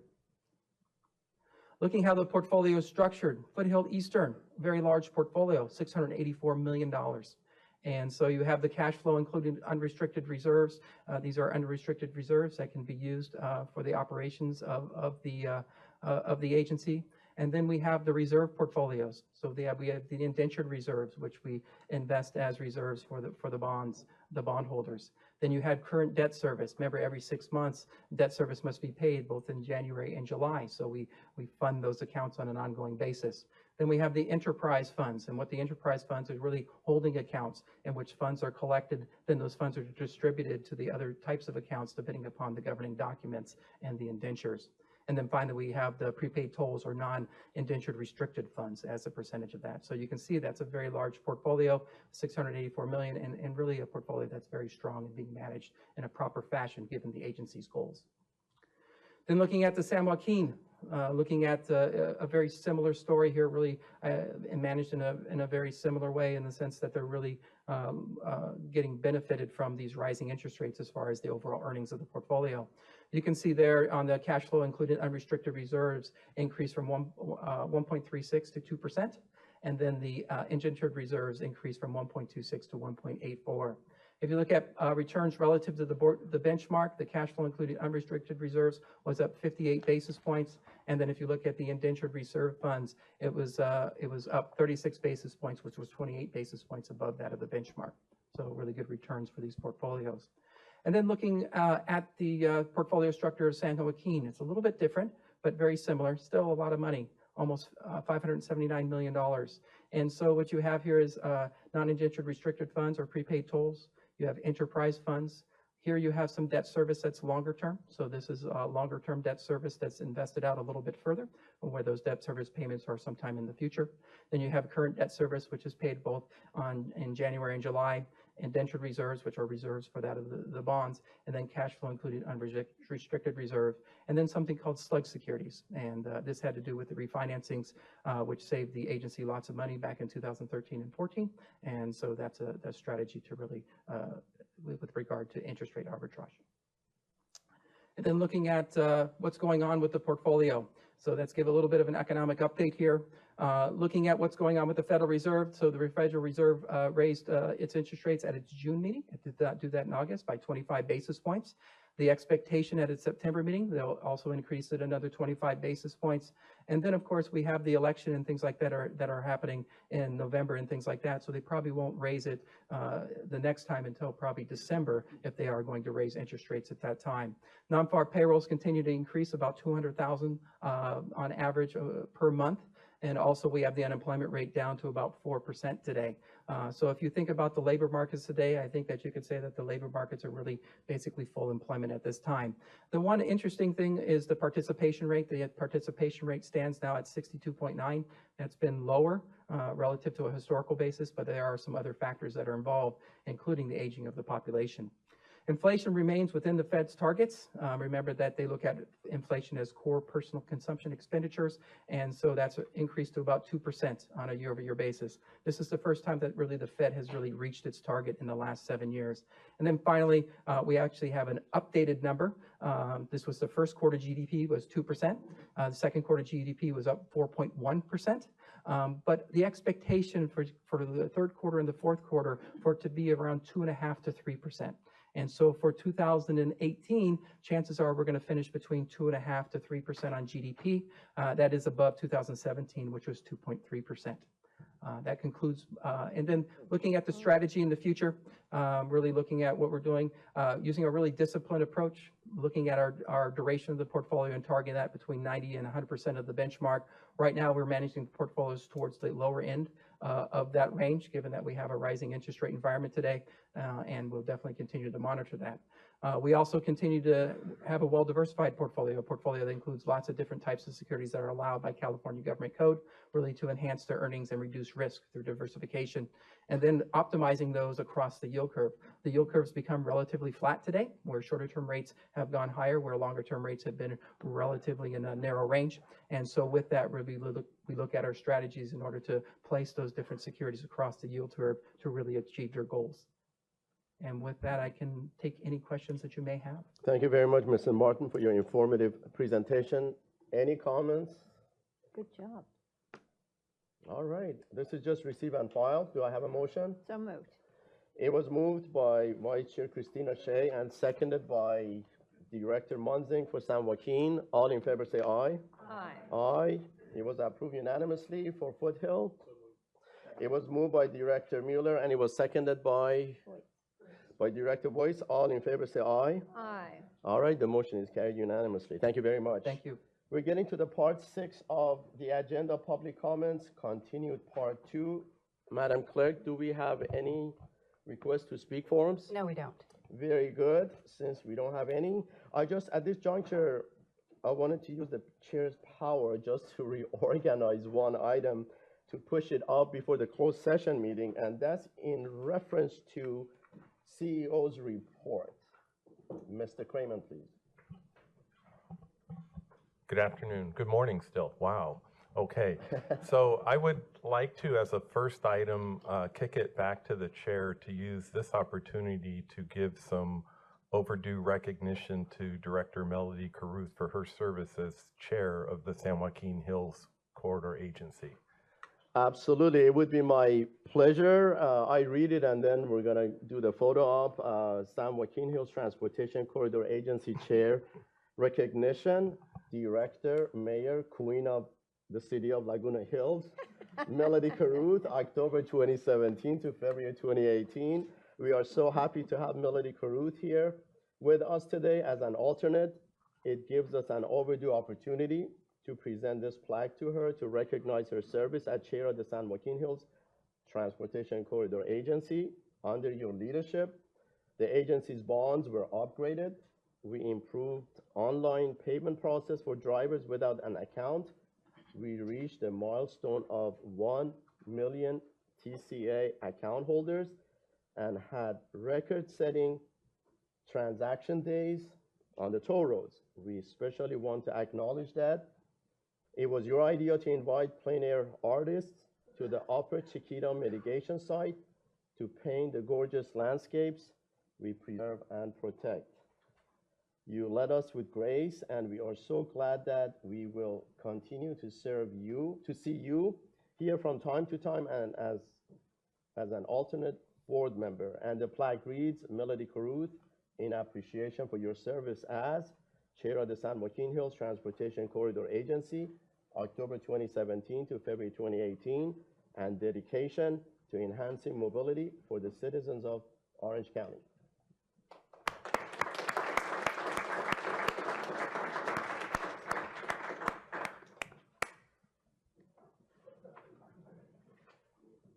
stand by the flag. I can move over.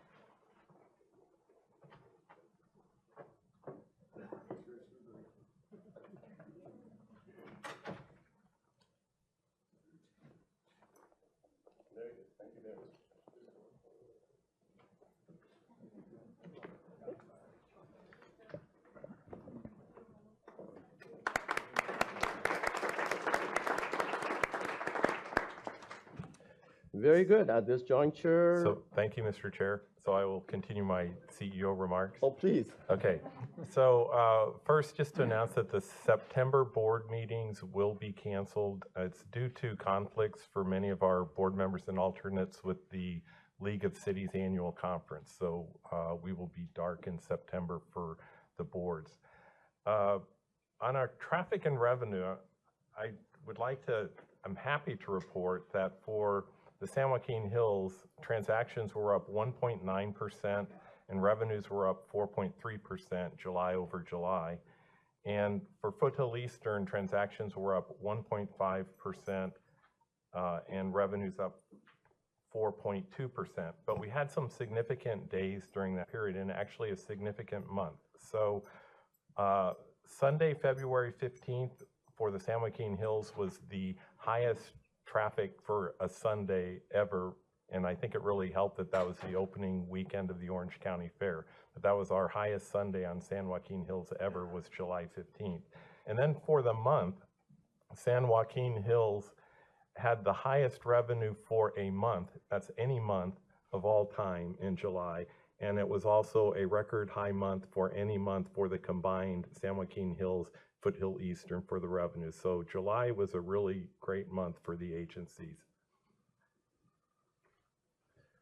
So also, you'll find on your dais, there's the final committee roster assignments per the chairs, and they're provided to each of you on the dais. So what will be happening is we didn't want to do any cancellations before the meeting today because sometimes that creates confusion about whether we're having today's meeting. So tomorrow, the clerk will be sending out a bunch of cancellations to clear your calendars from the old committees because we've adjusted some of the days for the meetings. And then on Monday, she will repopulate your calendars with those committees. And that concludes my report. Oh, I'm sorry.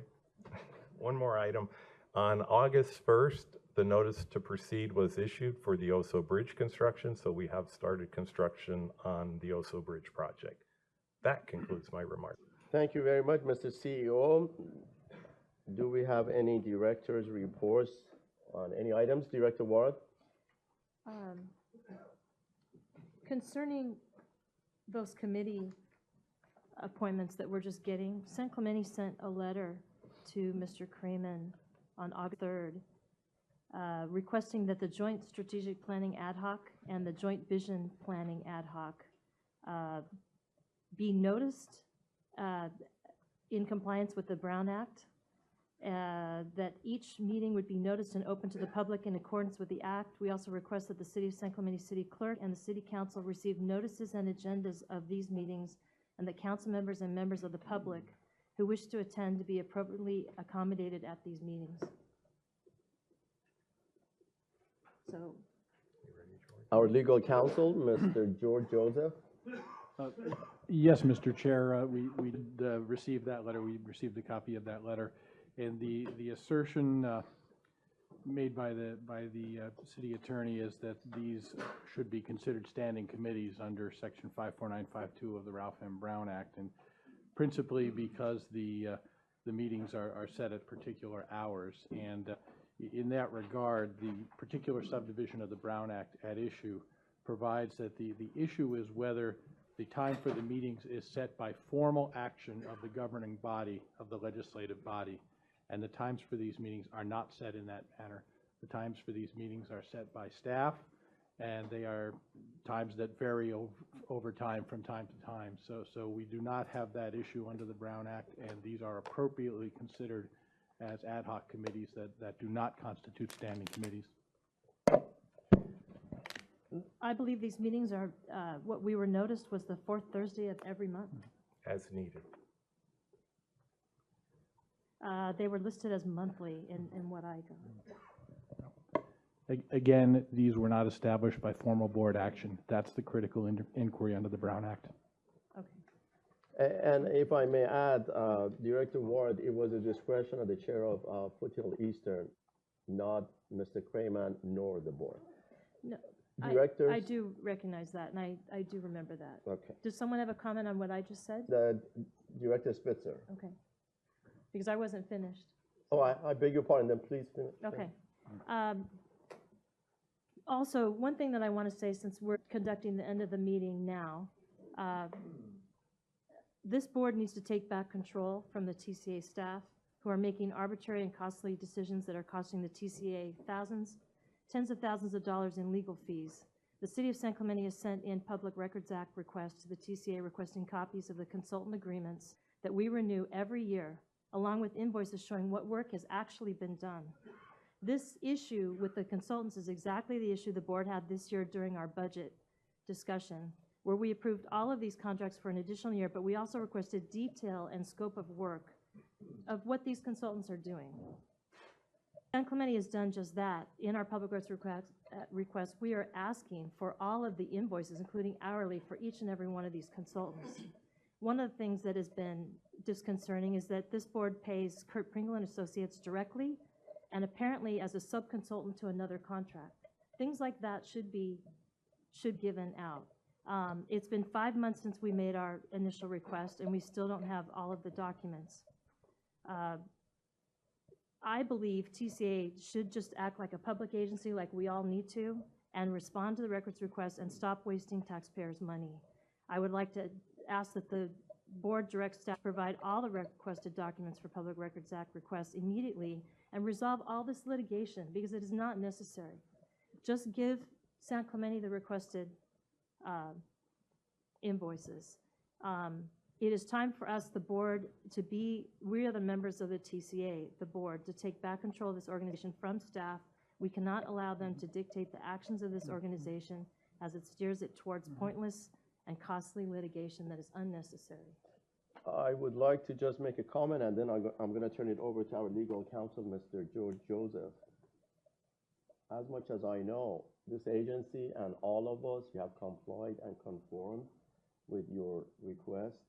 For any items, we have transparencies, and I'm going to just turn it over to Mr. George Joseph. Well, I would simply confirm, Mr. Chair, that in fact the requested documents have been provided. Some of the documents took some time to provide because they included requests for expense reports that had to be searched from storage and that had to be redacted to remove information such as credit card numbers, social security numbers, and the like. All of the information has been provided, and the one thing I would agree on is that the pending lawsuit is unnecessary, but unfortunately the city has chosen to proceed with it in any event. And other than that, I don't think we ought to be debating the merits of that suit in open session. Thank you for your comments. Director Spitzer? Yeah, with respect to the committees, is it possible, Mr. Crayman, to somehow distinguish which committees are noticed and which ones aren't? In other words, I see the dissolution date and when they meet, but I can't tell which ones are posted.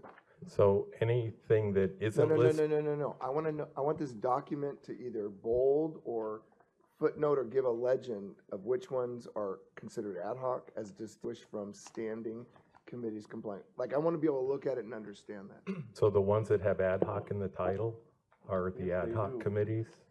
And then if they don't have ad hoc, they're standing committees. Okay, so then by what you just said, if it's ad hoc, then it's not, you're not publicly noticing it, correct? Correct. Okay. If it doesn't have the word ad hoc, that is for sure public notice. Correct. Okay. So for example, the one I used to chair, the 241 Express that I think Mark's chairing now, or Lisa, wait. Who's chairing it now? Ed. That is not a publicly noticed, correct? Correct. Because it's a single subject and it's for a particular topic, and at some point it could go away. Correct, and it meets as needed. For example, that committee hasn't met in 6 months. No, I understand that. I don't have a problem with that logic. But something like, What's the one where you put as needed, but you put a date? Give me what would that be? Just give me one example where it doesn't say ad hoc, it's as needed. Give me one, what would be one? Okay, so the one where it doesn't say ad hoc and it says as needed would be the Operations and Finance Committee? No, with a date, with a standing date. Oh, with a standing date. So it doesn't say as needed for anything other than the ad hocs and for the Ops and Finance. They're the only ones that say as needed. Okay, so other than ops, everything else is ad hoc with as needed. Correct. Okay. And when you do want to have a meeting of ops and finance for other board, then that would be posted appropriately. Correct. Okay, thanks. Thank you very much. Any other comments, Director Moreno? Mr. Chair, thank you. Just on the question of noticing, I think there's what's required and what would be good for the agency. So presumably it's within our discretion to notice if we're not required. So I would support the idea of trying to notice, in part because as a director, I've been, relatively new director, I've been told at the dais from previous chairs that we should pay attention to the committees. A lot of decisions get discussed there and they get recommended. Therefore, to save time for the agency and the board meetings and the business meetings, we should really pay attention to those committees. So if that's important for board members to do that, then I think it's important for the public to also be noticed so that they could have the ability to process decisions before they get recommended to the full board. It seems these are very important and quite influential in the recommendations. They save the overall agency a lot of time. So I do think in the interest of being more inclusive and public relations work and governance work, I think we should take the step to notice all of our committee meetings so that folks are aware when they have the opportunity to share their thoughts and input. Or at least listen when decisions are being processed. Thank you for your comments. Any other comments by any directors? If none, at this juncture, our joint board meeting, we have to go to a closed session. Yes, Oh, yes, Mr. Our Chair. legal counsel, Mr. George, Thank you. the final statement. If only. We will be meeting as a joint meeting between the two agencies to confer with legal counsel regarding existing litigation under subdivisions A and D1 of Government Code 54956.9, City of San Clemente versus Foothill East Transportation Corridor Agency et al. And then we will be meeting as a Foothill Eastern only closed session to confer with legal counsel under Government Code 54956.9, subdivisions A and D1 regarding the matter entitled The Coalition to Save San Clemente versus County of Orange et al. We do anticipate reportable action on both items.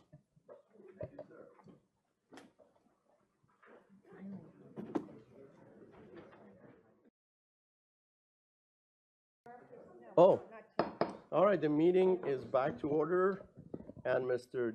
George Joseph. Yes, thank you, Mr. Chair. In closed session, the board of the Foothill Eastern Transportation Corridor Agency and San Joaquin Transportation Corridor Agency voted to authorize the defense of the lawsuit entitled City of San Clemente versus Foothill Eastern Transportation Corridor Agency et al. Orange County Superior Court case number 30-201-331-CU-WM-CJC, and both votes were unanimous except that Director Schwartz for San Joaquin Hills and Director Ward for Foothill Eastern abstained. Also in closed session, with regard to the Foothill Eastern Transportation Corridor Agency, the board voted unanimously to authorize the defense of the lawsuit entitled Coalition to Save San Clemente versus County of Orange et al. Orange County Superior Court case number 30-201-8-990885-CU-CR-CJC. That completes our report. Thank you very much, sir. The meeting is adjourned to October 11th, 2018 at 9:30 a.m. That's good. I have to go to a wedding, October 15th in Colorado. So